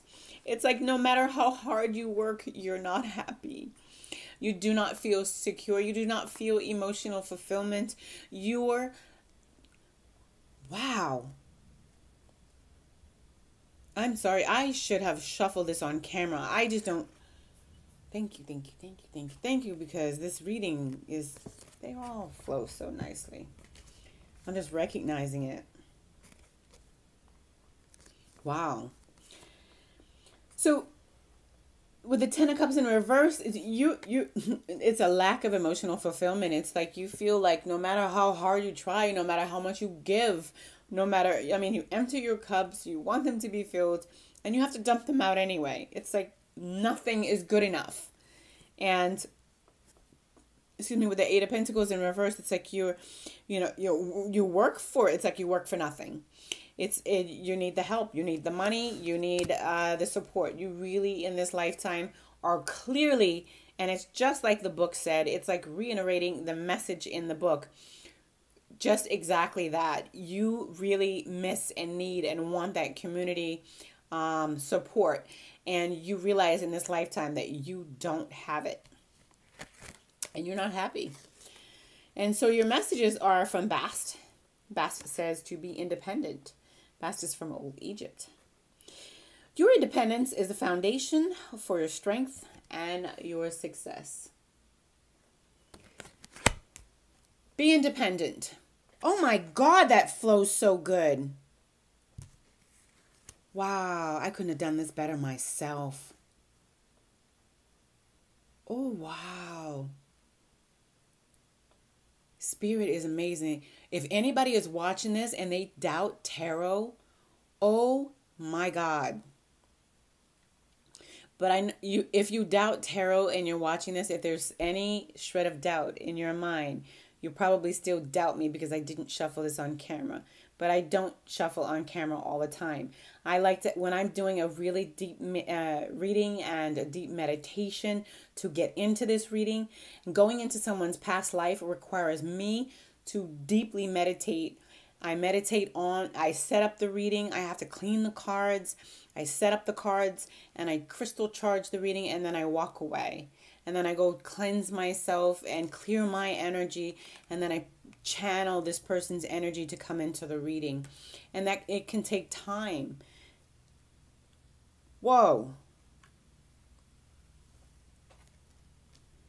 Okay, so in community, what you're used to, you don't have it in this lifetime. There's this horrific, for you it's horrific, recognition that you're all alone in this lifetime. It's like you got to make your own money. You got to buy your own food.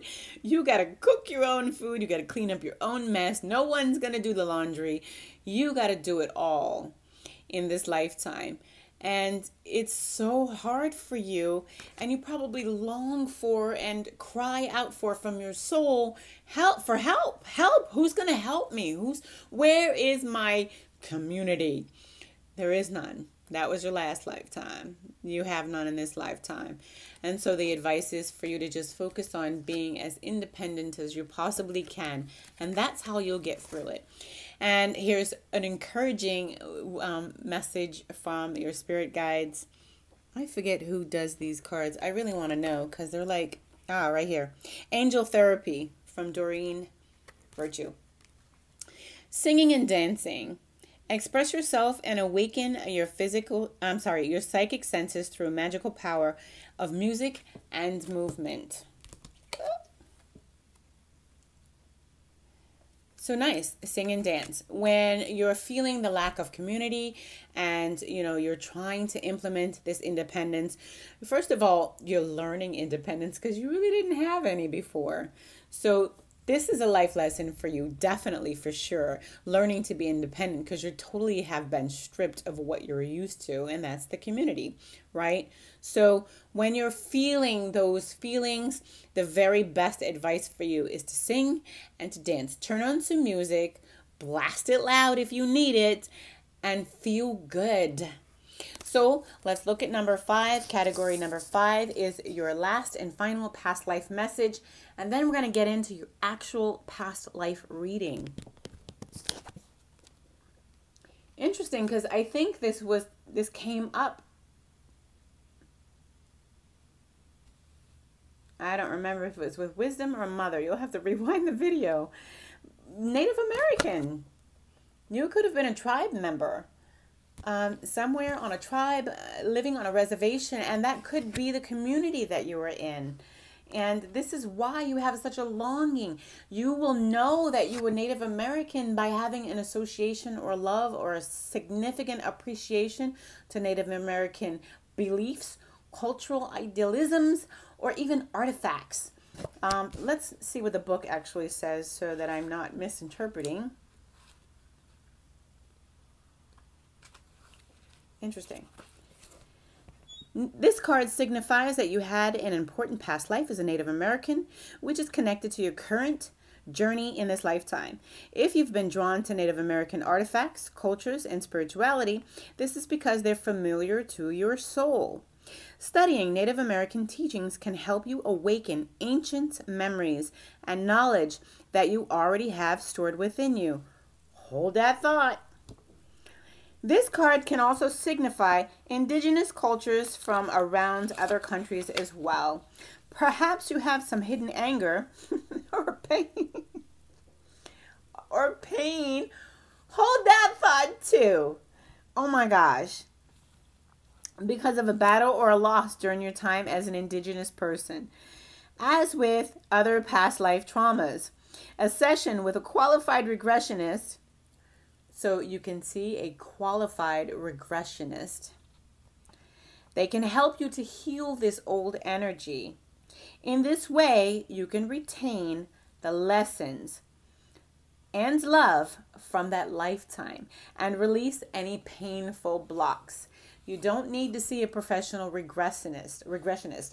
I can help you with that. I've already identified that you're harboring pain from the past with your mother. All right, this is past life pain and blockages from your mom, from your Native American life. The second thought is that you have hidden wisdom. You have hidden knowledge. So yeah, you've got pain and you've got knowledge related to your past life, Native American life, that you need to kind of clear out of your energy. You need to release. You need to cut the cords to... you may need to etherically cut or sever some sort of, maybe just clearing your energy with your mom. If your mom is still in your life, maybe cutting the cord is not necessary. Maybe cutting the cord of people around her might be necessary. You tell me, okay? Wow. Let's look at your clarification cards, the King of Wands and the Two of Cups. So, interesting.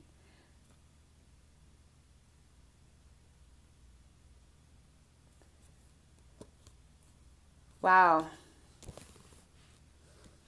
I'm feeling like you had a lot of fire energy, and I mentioned that before, like your fire was kind of ousted when it comes to the wisdom, when it comes to speaking up or speaking in terms of the knowledge and the wisdom that you're sort of keeping suppressed within you.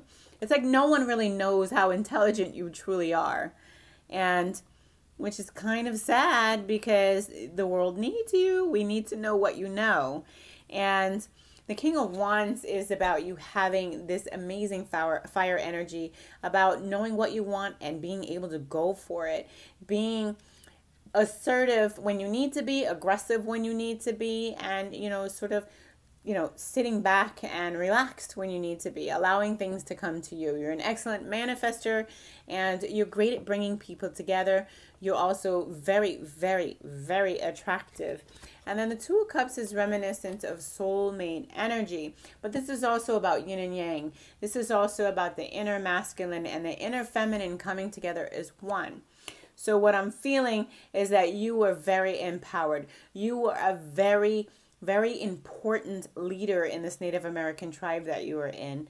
And you were a whole human being.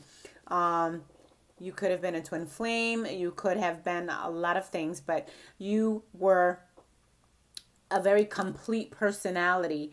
And, you know, in that lifetime is where a lot of things kind of went wrong, okay? In your leadership, there could have been issues with your partner. There could have been issues with your soulmate or, you know, your love interest in that lifetime as well. Which, you know, is painful stuff that has come into this lifetime. Your mother could be in this lifetime with you now and had been your previous soulmate in your last lifetime. That's also a message that I'm getting here too. All right, so Sekhmet, I love Sekhmet. Yeah, he teaches us so much. He says to be strong. Again, Old Egypt. I'm from Old Egypt. I love these cards. These cards are my life. You are stronger than you think you are, and your strength assures your happiness outcome. So if you want to be happy, you just need to be strong. You need to trust that it's coming. You need to trust and believe that you deserve happiness. Then if you have an expectation of becoming or being happy, that's what you're going to get. Whatever you think you're going to get, poof, you got it. So make sure that you're getting happy. Yeah, be strong. Demonstrate your strength wherever you go. Lead with your strength. Don't lead with your weaknesses. When you're interacting with people over here, when you're talking to people and you're demonstrating or you're being given an opportunity to conjugate and to conversate with others, I want you to interject into conversations with intelligence. Lead with your strength. Show people how strong you are and how intelligent you really are, and allow your DNA to open up and unlock this brilliance inside of you. We want to see it. We really do. Don't be afraid of anyone. What you should be afraid of is nothing. Absolutely nothing. And here is your Oracle advice card. Goddess is the message. Express your divine feminine energy, embracing its magical intuition and nurturing qualities. It's interesting because this is how I'm really reading this message of the Two of Cups here. I'm not really reading it much as a soulmate or a lover. I'm really reading it as you being totally self-embodied, you being a spiritualist and being absolutely whole with self. The inner masculine, the inner feminine connected, and you having true self-embodiment is what I'm feeling. And as a result of that, you've got this amazing King of Wands energy to either complement it or to regenerate it. And this is, you know, where your strength comes in, you know, or the need for strength to come in is being, you know, reminded to you at, is because you need to be able to re-embody those energies. You had the capability of doing it in another lifetime, and you absolutely have that capability and deservingness to do it in this lifetime as well. Give me 2 seconds. Let me clear this up, and we'll get to your actual reading. All right, so I really hope that you like that. That was an amazing reading. So you've got, as a summary, a past life in a Native American situation that was community driven, so community based, living in a community. I would say a tribe. You were a tribe member as a Native American. And yeah, let me just put these aside and then I'll put them away later. And then, you know, you've got a lot of pain that you're holding on to from the past. You've got an issue with your mother that needs to be addressed. And when you do, however you choose to address this issue with your mom, you have to trust that it's for your higher good. You got to believe in that, and you really have to let go of whatever this is that you're holding on to. Because some of what you're holding on to from this lifetime is really reminiscent of what happened in your last lifetime. So, and to the current who this reading is for, Again, I thank you for booking the reading with me.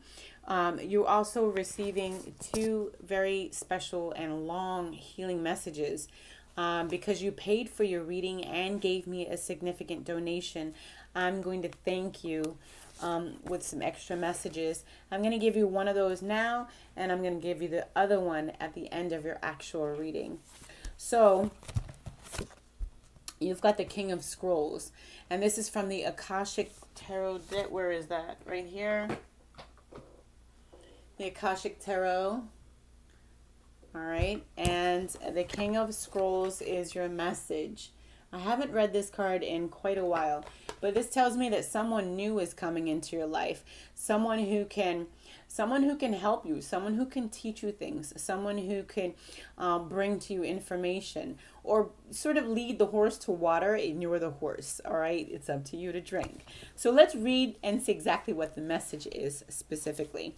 And you did receive this card in the upright. I do read reversals on the Akashic Tarot. So this man, or a man, is holding a scroll, and he looks across as a well-groomed garden. A number of scrolls lay on the garden bench next to him. He is the King of Scrolls, a man learning, and he can be helpful to you in a number of ways. I don't know how well you can see that. Okay. This man may be present in your life already. If not, you'll be meeting him very soon. He may be an author, a teacher, a communicator who will assist you in some professional way. He could also be a friend who brings wisdom through his own studies and spiritual practices. Be open to the guidance that this man offers, for it could help lead your life into an exciting new direction. As with any of the kings and the queens, the King of Scrolls may also be a new love interest for you or for another, depending upon his location in the spread.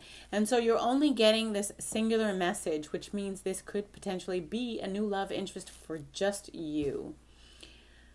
Yay. Sweet. All right. His wisdom is compelling, and there are likely to be many interesting and lively discussions between the two of you. Nice. Juicy. This card may also represent that you or someone you know is longing for a deeper understanding and deeper clarity of thought. Now is a great time for you to pursue new interest, perhaps even enroll in some classes or attend a lecture or two. A position in teaching, counseling, advertising, writing, publishing, or the like may be on the agenda now.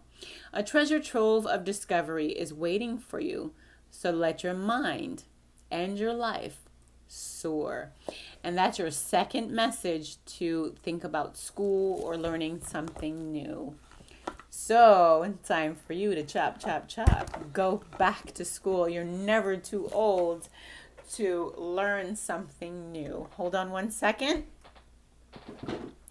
Now we're going to get to your final portion of your reading. Well, actually, it's not your final portion because you have an extra message at the end. All right, here we go. Here is your actual reading. And again, this is already laid out as well. I hope it flows as beautifully as your first one did. That will make me so happy. So this actually has life purpose cards in it. This is the reading that everyone else would get. They're not going to get all the extra stuff. And I typically don't lay out as much as the past life stuff that I did with you. I typically lay 3, maybe 4 out. I laid out 5 sections for you. That's what I was inspired to do. Not to mention, you were exceedingly generous when you booked this reading with me. You overpaid me very gleefully, and all I can do is appreciate, love, and thank you so much. It's a beautiful thing to be appreciated for what I'm worth, not what I'm charging. Those are the people that I really love. I love you, I love you, I love you. So let's get to your actual reading. You've got 11 cards on the table, starting with number 1. Number 1 is the card that represents the time or the era or the spirit that we're talking about here. And you got the Six of Cups. So it's gone. It's in the past. It's so far in the past that it's been far removed from you. All right. So that's really good. And unfortunately, it's not bringing you any nostalgic memories. This is a time period in your past that is painful.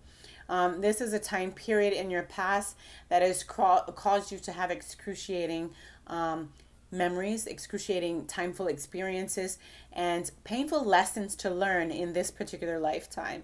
So, ouch, we have a lot of work to do to heal and to get through this. So let's look at number 2. Now that we know what the hell is going on, what, all of this past life stuff, where is it all coming from? It's coming from the painful experiences that, you know, there's just no beautiful nostalgia attached to this time period that's resurfacing for you. That means you've got a lot of baggage to clear. It means that you need to purge. Okay, so let's move forward to number 2. Your reason for coming into this life or this purpose in this particular time, number 2 is here. Your reason for coming into this particular lifetime is to learn to have strength. It's because you, for some reason and somewhere along the way, you've lost your inability to sort of control yourself. You may have got caught up in earthly possessions. Okay. This is what I'm feeling. And the reason why is because the Strength card in the upright, it talks about you losing or taming that inner beast inside you. And in the reverse, which is in your reading, in the reverse, it's the earthly beast inside of you is the one who's in control. That means you're not spiritually connected, or you're not allowing your spirituality to guide you. All right. So, which means you may have tuned out your intuition. You may be blocking it, or you may not trust it. But it's also indicative of you caring more about material possessions than you should, and caring more about what other people think, and chasing the things that you want and then you desire instead of the things that you need. Okay, wanting good for others and not for yourself, or wanting more for yourself than you actually need. This is someone who's hoarding. This is someone who's keeping things for themselves. This is someone who is overeating, overindulging. This is someone who is constantly thinking about the things that they're not supposed to have. That's me with cookies. Like, there's a bag right there, and I'm just like, is this done yet? Because I just want to eat one. That kind of energy. Okay, but not that bad. I mean, like, really obtusely. Like, it's affecting your life. It's like controlling and overtaking your life, right? So you're going to need to get that into perspective, get it under control, and sort of change the way you feel about earthly possessions and earthly desires, okay? Get it under control. How do you do that? Follow your spirituality. Tune in your intuition. Trust yourself. And you'll start to let go of things. You'll start to lose your attachment to material possessions. This is things of the world. And these are things that are going to quickly sort of coax you right into your grave. Yeah. And so will spirituality, but in a different way, and the way that you want to go. So think about releasing a lot of the material possessions that sort of abhor your attention, and allow yourself to ascend. Okay, so let's move on to number 3, because that was a beautiful message. Number 3 talks about your unexpected results and how they could potentially change your life. So this could be something that could come into your lifetime in this particular cycle. Derivative of an influence from your past life cycle, and it's unexpected. Okay, now that you know these things, whatever card I just flip over right now and translate for you, this could be coming in, and it could just change things for you. Let's see what it is. Interesting. The 3 of Wands in reverse.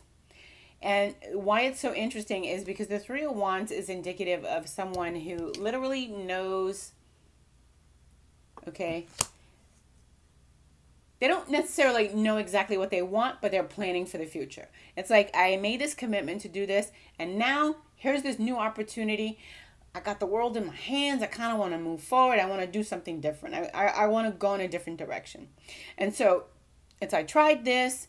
I came from this. Now let's do this. You got 3 wands. You know, they're all kind of growing, but in your picture, you know, things are sort of burning down around you. All right. And this is Aries energy. This is about new beginnings. Okay. Aries is all about new beginnings.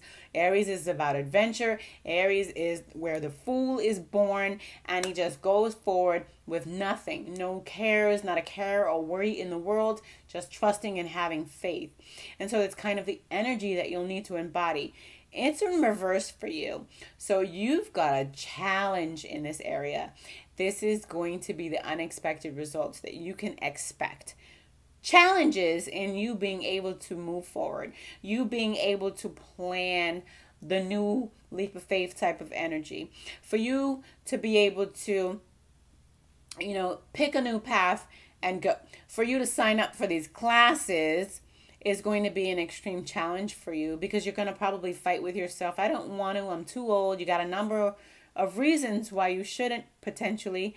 And, you know, this is going to be a challenge for you, and it's going to be unexpected. You are hearing this message twice in the reading to go back to school.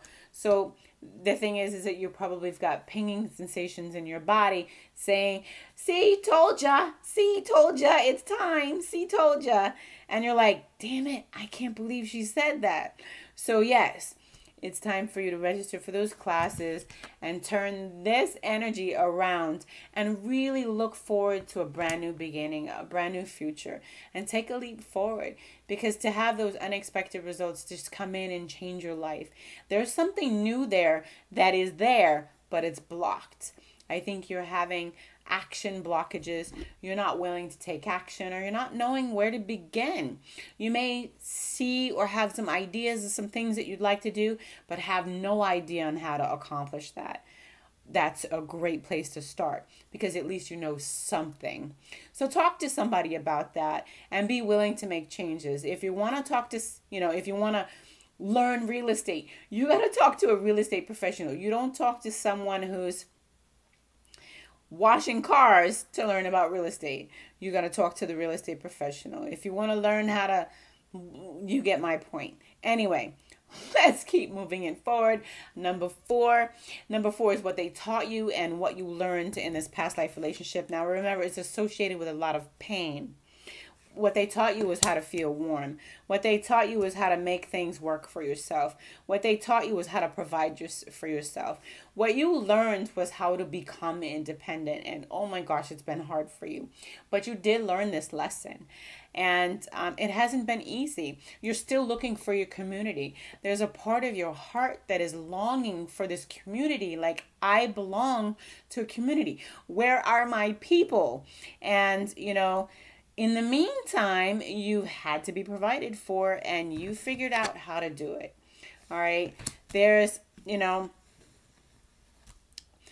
this happiness or this satisfaction or contentment that comes from being able to satisfy your needs and your desires, and being able to move forward to progress, to succession, or whatever it is that if you're achieving on a big scale or even a small scale, it takes pride, and you're starting to get pride. And this is what they're helping you to actually get in this energy.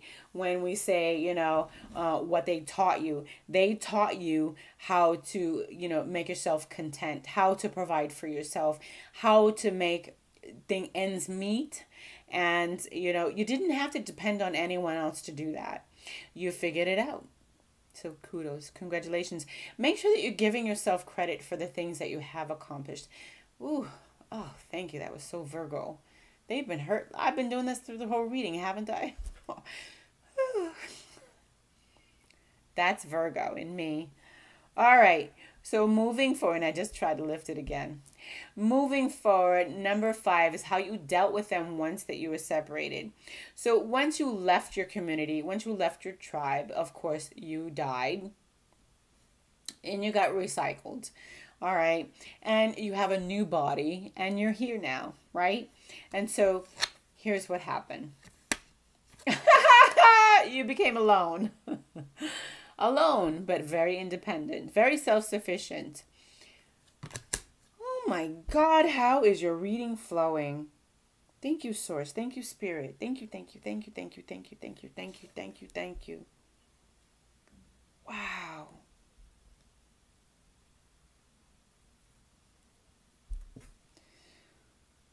Wow. You became the Lord of material gain. And didn't I say that you have issues with material possessions? So as soon as you left your tribe and came back, reborn, reincarnated, like you started acquiring things. You started desiring things. Desire. Acquire. Desire. Acquire. I want. I got. I want. I got. I want. I got. I want. I got. I don't need. I want. I got. You played this game with yourself. So you found succession. You're happy within that. And that's where you want to be. That's a comfortable space for you. This woman doesn't need anything from anyone. She doesn't need community. She is the community. The animals keep her busy. She talks to the cats and the dogs and the birds and the lizards and the butterflies. And every animal is a special friend of hers. And every interaction is a conversation with her and these animals. And that's who you became once you left your tribe. Ooh. Wow. Interesting. And 6, what does the spirit, what the spirit has been doing or how they have lived since parting ways. And this is you, your spirit or the energy from this past lifetime, which is painful energy. What has it been doing since you've, parted ways? Interesting. It's become the Empress. It's manifesting. It's manifesting you. It's helping you to manifest. You probably don't realize how much of a co-creator you are. You can think something and poof, it appears. Sorry, you need to be on a particular vibration. You need to be on a high vibration and you need to be vibrating to receive. You also need to have your hands open to receive. Someone who cannot control themselves cannot receive. You're out of control with desire. Your desires rule you. So you may find in your lifetime that it's difficult to manifest. But this woman right here, she's harvesting. She has it all. She also is a mother. She also, she gives life. She's the one who takes seeds and plants them in barren soil and makes them grow food to feed a village. That's who the Empress is. This is who you were in your past lifetime. And that's what you left.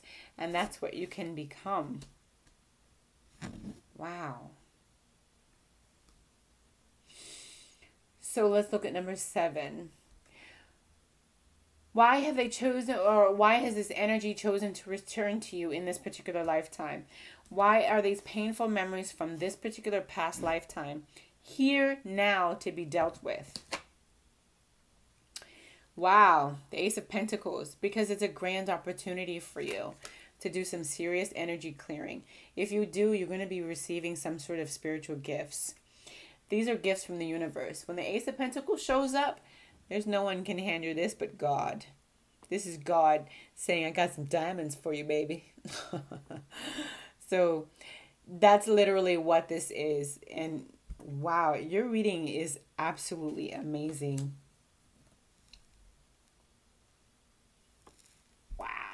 I'm blown away. Every time I flip a card, I'm like, are you for real? Like, did that really happen? Oh my God, look at the synchronicities. Look at the flow. I think I'm going to do this for myself. I'll do it on camera, but you won't know it's for me. Well, maybe I'll do it for you guys. I don't know. Yeah, I'll tell you it's me. Because this is amazing. Absolutely amazing. So, with the Ace of Pentacles popping up, I just feel nothing but positive energy.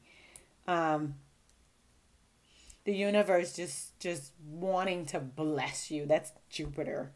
Jupiter and Venus colliding or collaborating and creating this amazing energy that just says, we just want to bless you. You're going to have to learn a few lessons. You're going to have to overcome a few things. But when you do, if you do, we got something amazing for you. Sweet. So let's look at number 8, understanding the purpose for coming back. What is the purpose for all of this? We understand now why or what or why they've these energies have chosen to resurface at this time. But here's what the purpose is.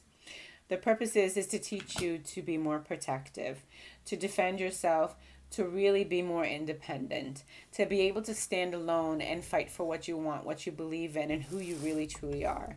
The Nine of Wands is all about building walls, building a perimeter, and being able to guard that perimeter. But it's also a bit of a negative energy because in some aspects, you're kind of expecting something bad to happen. So try to keep the positive aspect that into your life and, embed that into who you are, because that's, what you're supposed to get out of this is you're supposed to learn to be independent and to protect yourself and to be able to not have to depend or rely on the community. There's no community for you in this lifetime. You're all alone in this lifetime. You've been intentionally left alone because you were so dependent on your community before. All right. Interesting.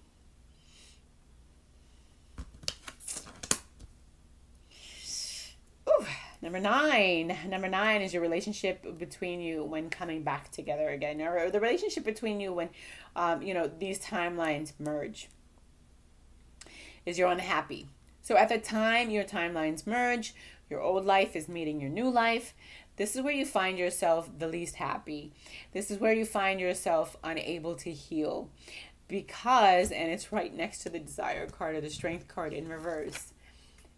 How can you heal when you're like all about earthly possessions, all about worldly possessions, all about the beast inside of you, all about I want, I want, I want. You can't be happy. It's impossible. So let's see. And number 10, and you've got one more left. Number 10 is what the spirit thinks that you've lost touch with, or what blockages that you may actually have now as a result of this past life.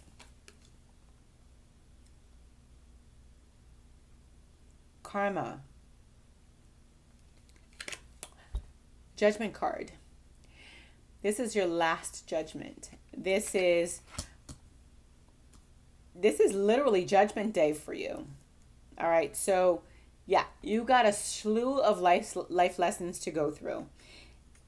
There's so much for you to learn here. You're learning independence. You're learning to take care of yourself. You're learning to stand on your own 2 feet. You're learning how to control the little I want demon inside of you. And you're learning how to, sort of heal this painful memory that you have attached to yesterday. Okay? You're also going to be healing things with your mom. And you're going to be learning to not have any communication blockages. You're going to be learning to speak your truth. All right? You're going to be learning to come out with the answers because you know the answers. But you have so much fear of what other people will think.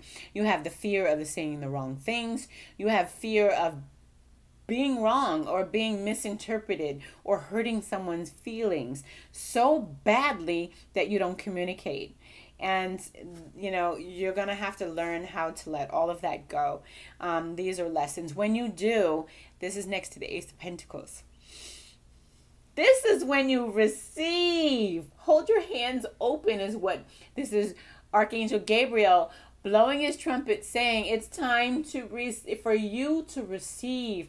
And you've got to come out of your grave and you've got to literally open your hands and receive. Okay. Also, I'm feeling like you're getting a second chance at life. You're getting a second chance to do things right. I feel like You're just tremendously blessed. You may not even be aware of it. You're tremendously blessed.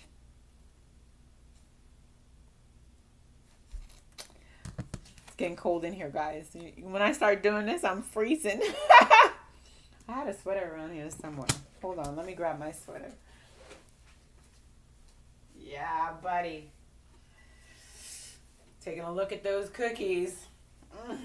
Okay. But I don't touch them. All right.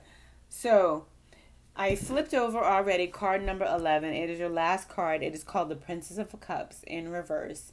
And your position number 11 is how they intend to help you open back up, or to help you with removing the blocks. And that is in the reverse. Interesting. So it's you not... It's resisting the urge to have these emotional outbursts, resisting these urges to have these emotional attractions, or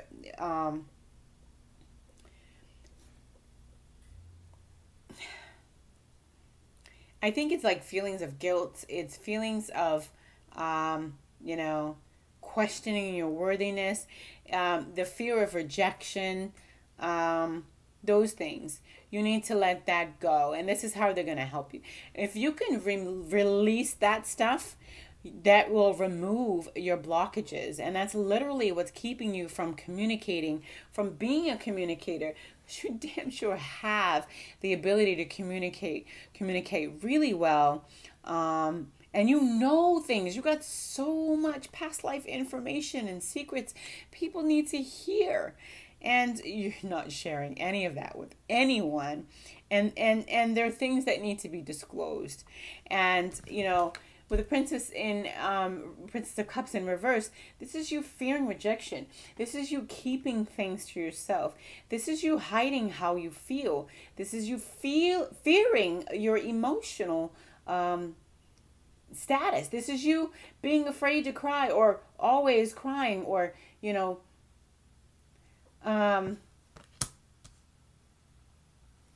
not being able to express yourself accurately or openly because of the fear of other people's reactions. And so this is what's creating blockages in you. And this is how they're going to help you to remove these blockages by, you know, addressing this energy. So I think that's beautiful. You need to take note that, you know, you have a significant fear of rejection, a significant fear of other people's opinions. And, you know, if you ask me, honey, who gives a shit what other people think? Say what you need to say. If you feel compelled to, you know, express yourself in any particular way, as long as you are respectful and you're not hurting anyone, I absolutely say you need to express yourself. You need to let it out. All right, so I laid out 4. I was trying to pick out 2, one for here and one for here, but you ended up getting 2 in each side, and I said, we'll roll with it. But these are where are the boxes? Somewhere here. Oh, right here. These are new. I've been using them. These are life purpose cards. This is including in the reading. Including. So let's go to your first set of life purpose cards.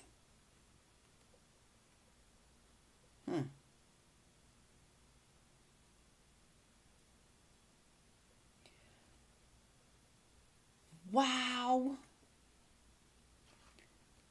The person that I'm reading this for,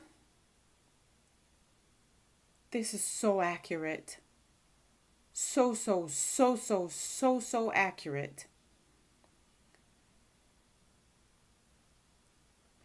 You've got children and you've got trust. Wow. So let me read them to you. For children, your life purpose involves you teaching and healing children. Children live what they learn. And when you reach out to children, you get to mold and shape the future. You've got to do it with love, because remember, they always live what they learn. They are what they are taught. They become that. Okay? And everything that, you know, sort of challenges a child intrigues a child is what that child aspires to do or solve or become. And so your influence in children is detrimental to their future, to their life, and to their health. And so the, reinforcing message on that is trust. Trust your feelings and your dreams to guide your career path.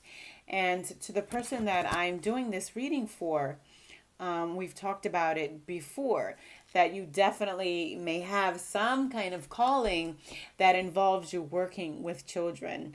And there's your proof. There's your proof. So I also have here, the universe has your back. These are from my beautiful friend Jenny, all the way from Australia. You've got 2 of those messages, but we'll start with one. And it's, I let go of the shadow of the past by seeing someone for the first time with the eyes of love. So beautiful. That is a really good message, because in your reading, you've actually been advised to cut cords and to reevaluate your relationships, because there's some people that you may actually need to get out of your life, or just sort of out of your circumstance. You need to clear your energy from some of the relationships that you have or have had, and you need to cut the cord on others. And,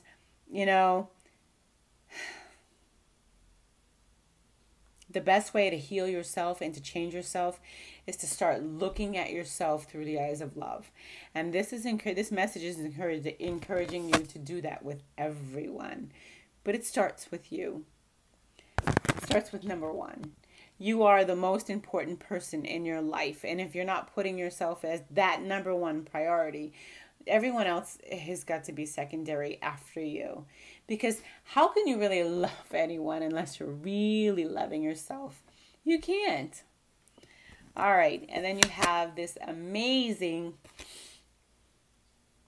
Law of Attraction card. I was like, wait a minute, where did this come from? Law of Attraction.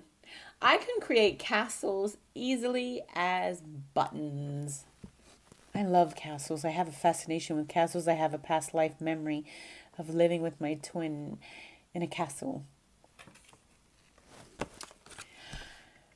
When you understand the laws, you understand that it is not more difficult to create a castle than it is a button.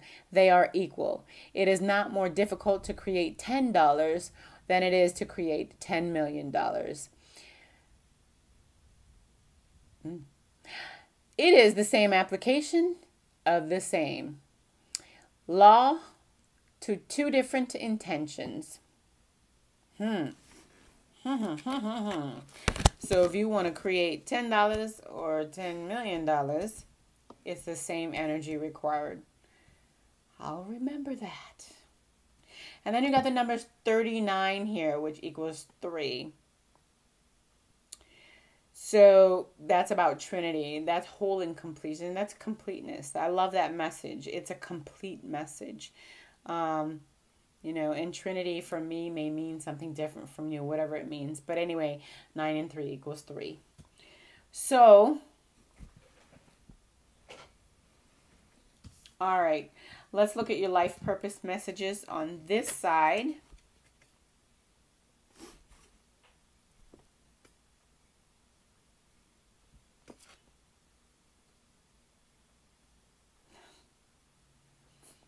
So nice. I love travel and environmentalist. How interesting, because it's funny how these go hand in hand together, and so does children and trust. I mean, you can't teach or raise children without being trustworthy or having trust or them being able to trust you. And of course, you need to be able to trust them too, especially today's children. Yeah. So, travel. Your life purpose involves traveling. Beautiful. And for environmentalists, you're an earth angel who was born to protect, nurture, and teach about nature and the animals.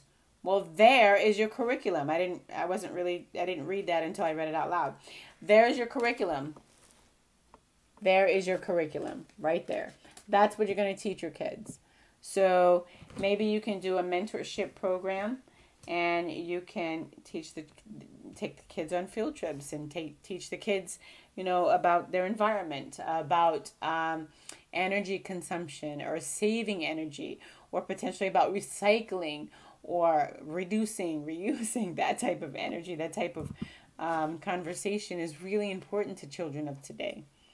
All right, here is the universe has your back message. Number 2, I find deeper meaning and personal growth amidst the discomfort. When the tough gets going, the going gets tough. That's really another way of saying that expression.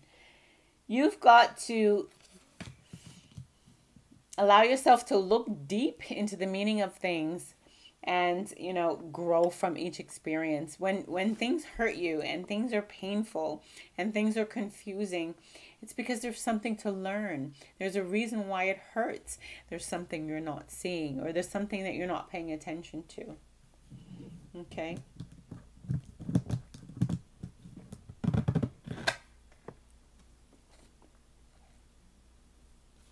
And this is your final law of attraction message. And it's the numerology number 10, which is about completion. Cycles coming to an end. And if you eliminate the 0, you get number 1, new beginnings. So you take it how you want it. Either you're ending, but, endings lead to new beginnings. So you are ending something, completely ending a cycle, and going to have a brand new, beautiful new beginning. And so you've got, there is nothing I cannot be, do, or have. Welcome to planet Earth. There is nothing that you cannot do, be, or have. Go forth on this day of your life, experience knowing that your real work is to decide what you want. Then focus upon that. Go forth, living thought to what you want, attracting life experiences to help you decide what you want. And once you have decided, give thought only to that. That's how you manifest. So, to my current, I hope you love your reading. I, myself, personally, am absolutely in love with your reading.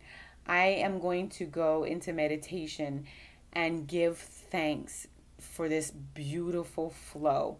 It was impressive. I'm sorry that I did not shuffle on camera. I can't imagine that anyone would not believe that I didn't set this up. This is too good to be true. It's an amazing reading.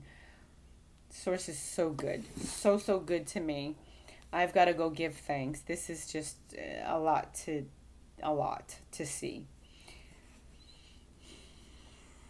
So if you have any questions, you know how to reach me. And I will look forward to hearing from you in response to your reading. I hope it brings you the healing that you need. I don't think that you should feel any kind of sadness or trauma learning all of this. I think that you should actually begin to feel a release and healing. And that's what I wish for you, to just really begin to absolutely release and begin healing. You have the link to this video, so you'll be able to watch it time and time again. And please do that. Bookmark it and save that link. And come back and watch this as often as you need to. And we'll get to doing some other readings as we talked about when you're ready. So thank you for booking your private reading with me. For anyone else who'd like to see this reading, because this is going to be published publicly, yay! This is a personal past life reading being published publicly.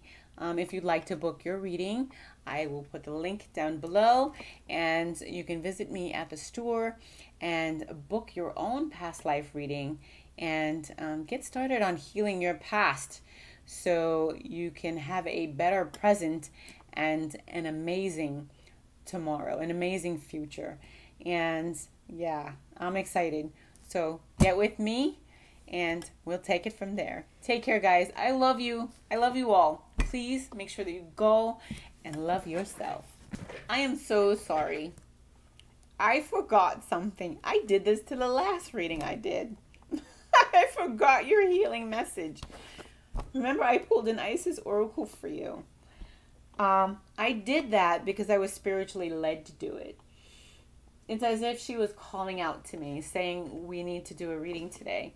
I only pull this out when I do healing readings because they are long reads and because they absolutely, the ceremonies are healing ceremonies.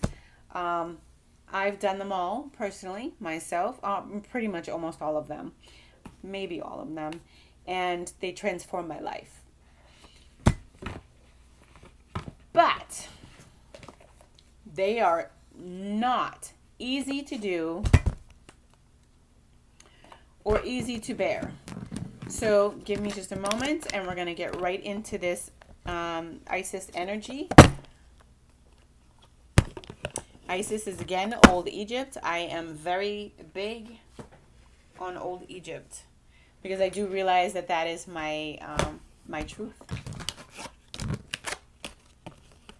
All right.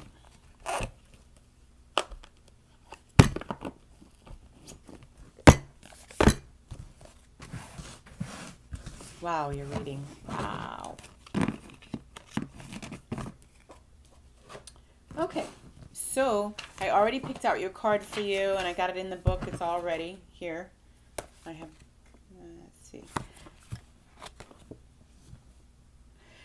The Divine Sun Child. Blessings of the Sun Falcon.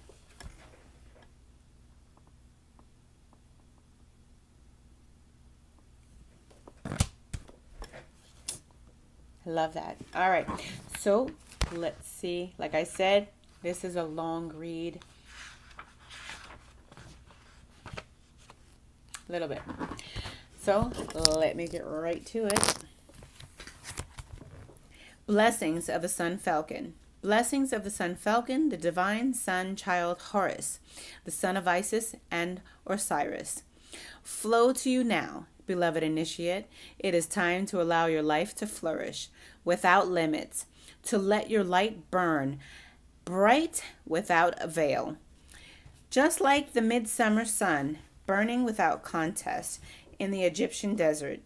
Blessings of the Sun Falcon herald the time when your divine legacy is being born. It is time to burn bright. Horus, the divine sun child of Isis and Osiris, was born out of the impossible circumstances through the great devotion of his mother, Isis, and her loving determination to heal her husband and bring him back to life. To eventually become king of Egypt, defeating dark forces that would seek to destroy him and all that he loved. With great triumph, this is the story of the divine hero of Egypt. It is also a metaphor for our inner world.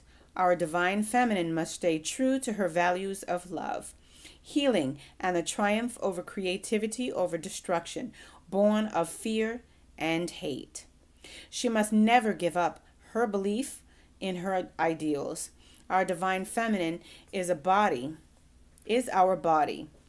Whether man or woman, our inner values and ideals make our hearts beat stronger and feel right within our belly. With such love for her inner divine masculine, she never gives up on her belief in him either, and her desire for their togetherness. This leads into healing, even if it has been lost, fragmented, or thought dead.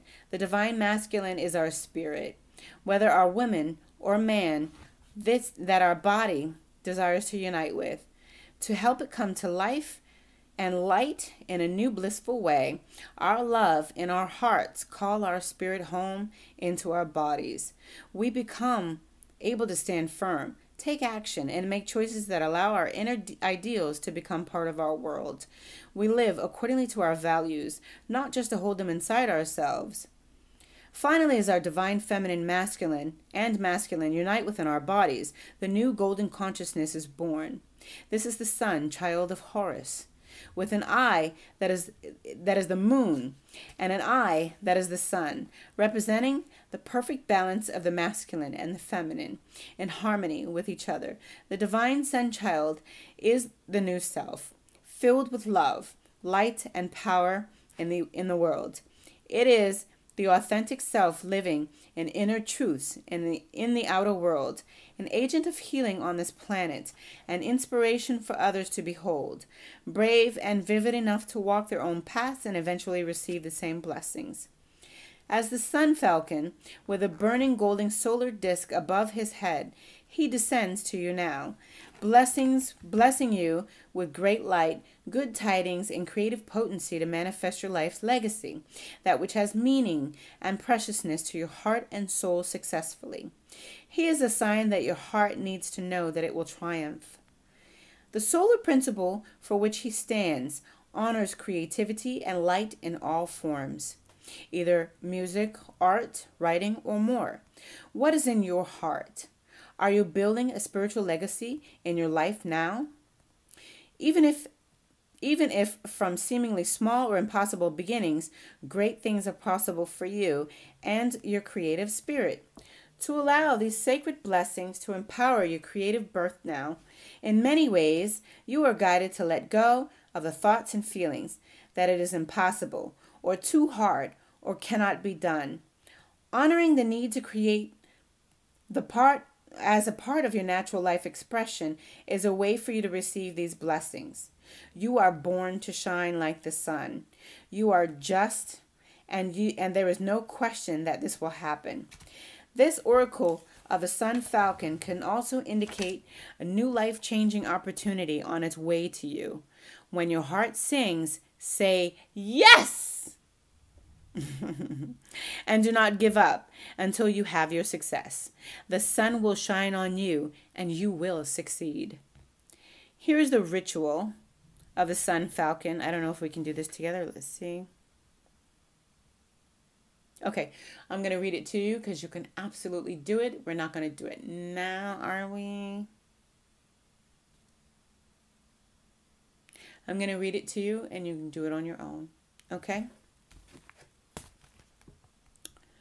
And you can do this ritual outdoors. You can do it on a bright day or in a room that is filled with candlelight to honor the light of the sun. So you're going to have a lot of candles burning. Be careful. Don't start a fire.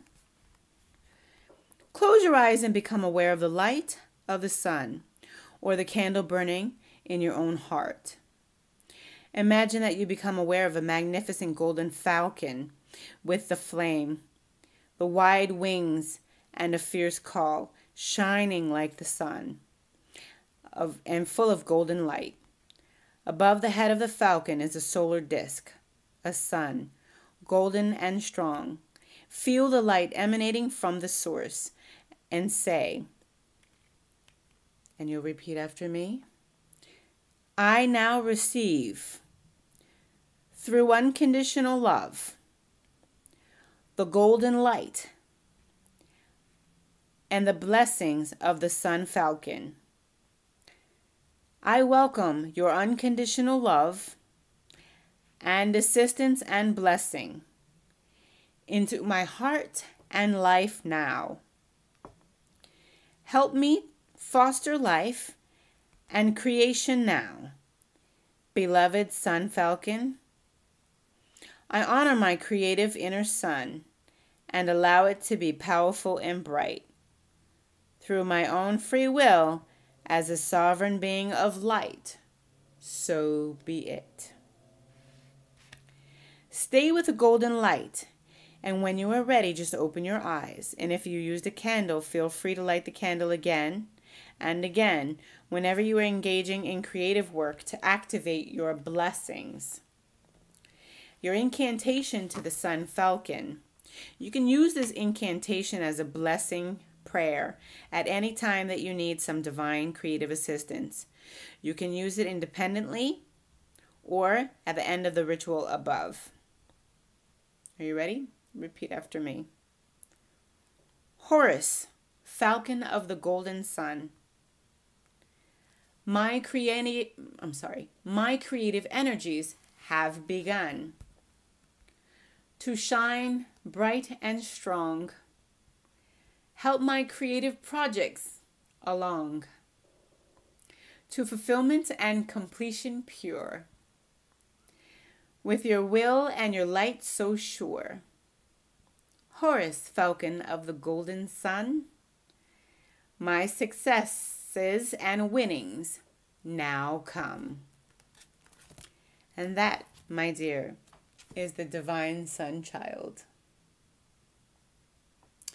So, as I was saying, this is the Isis Oracle. Absolutely love her. This is our true mother, who we know is the Virgin Mary. This is the real woman. There is no Virgin Mary. She is a fictional character. So, do your history, learn the truth, and have a beautiful, blessed life. And thank you again for giving me the honor to do this. Mwah. Love you. Bye.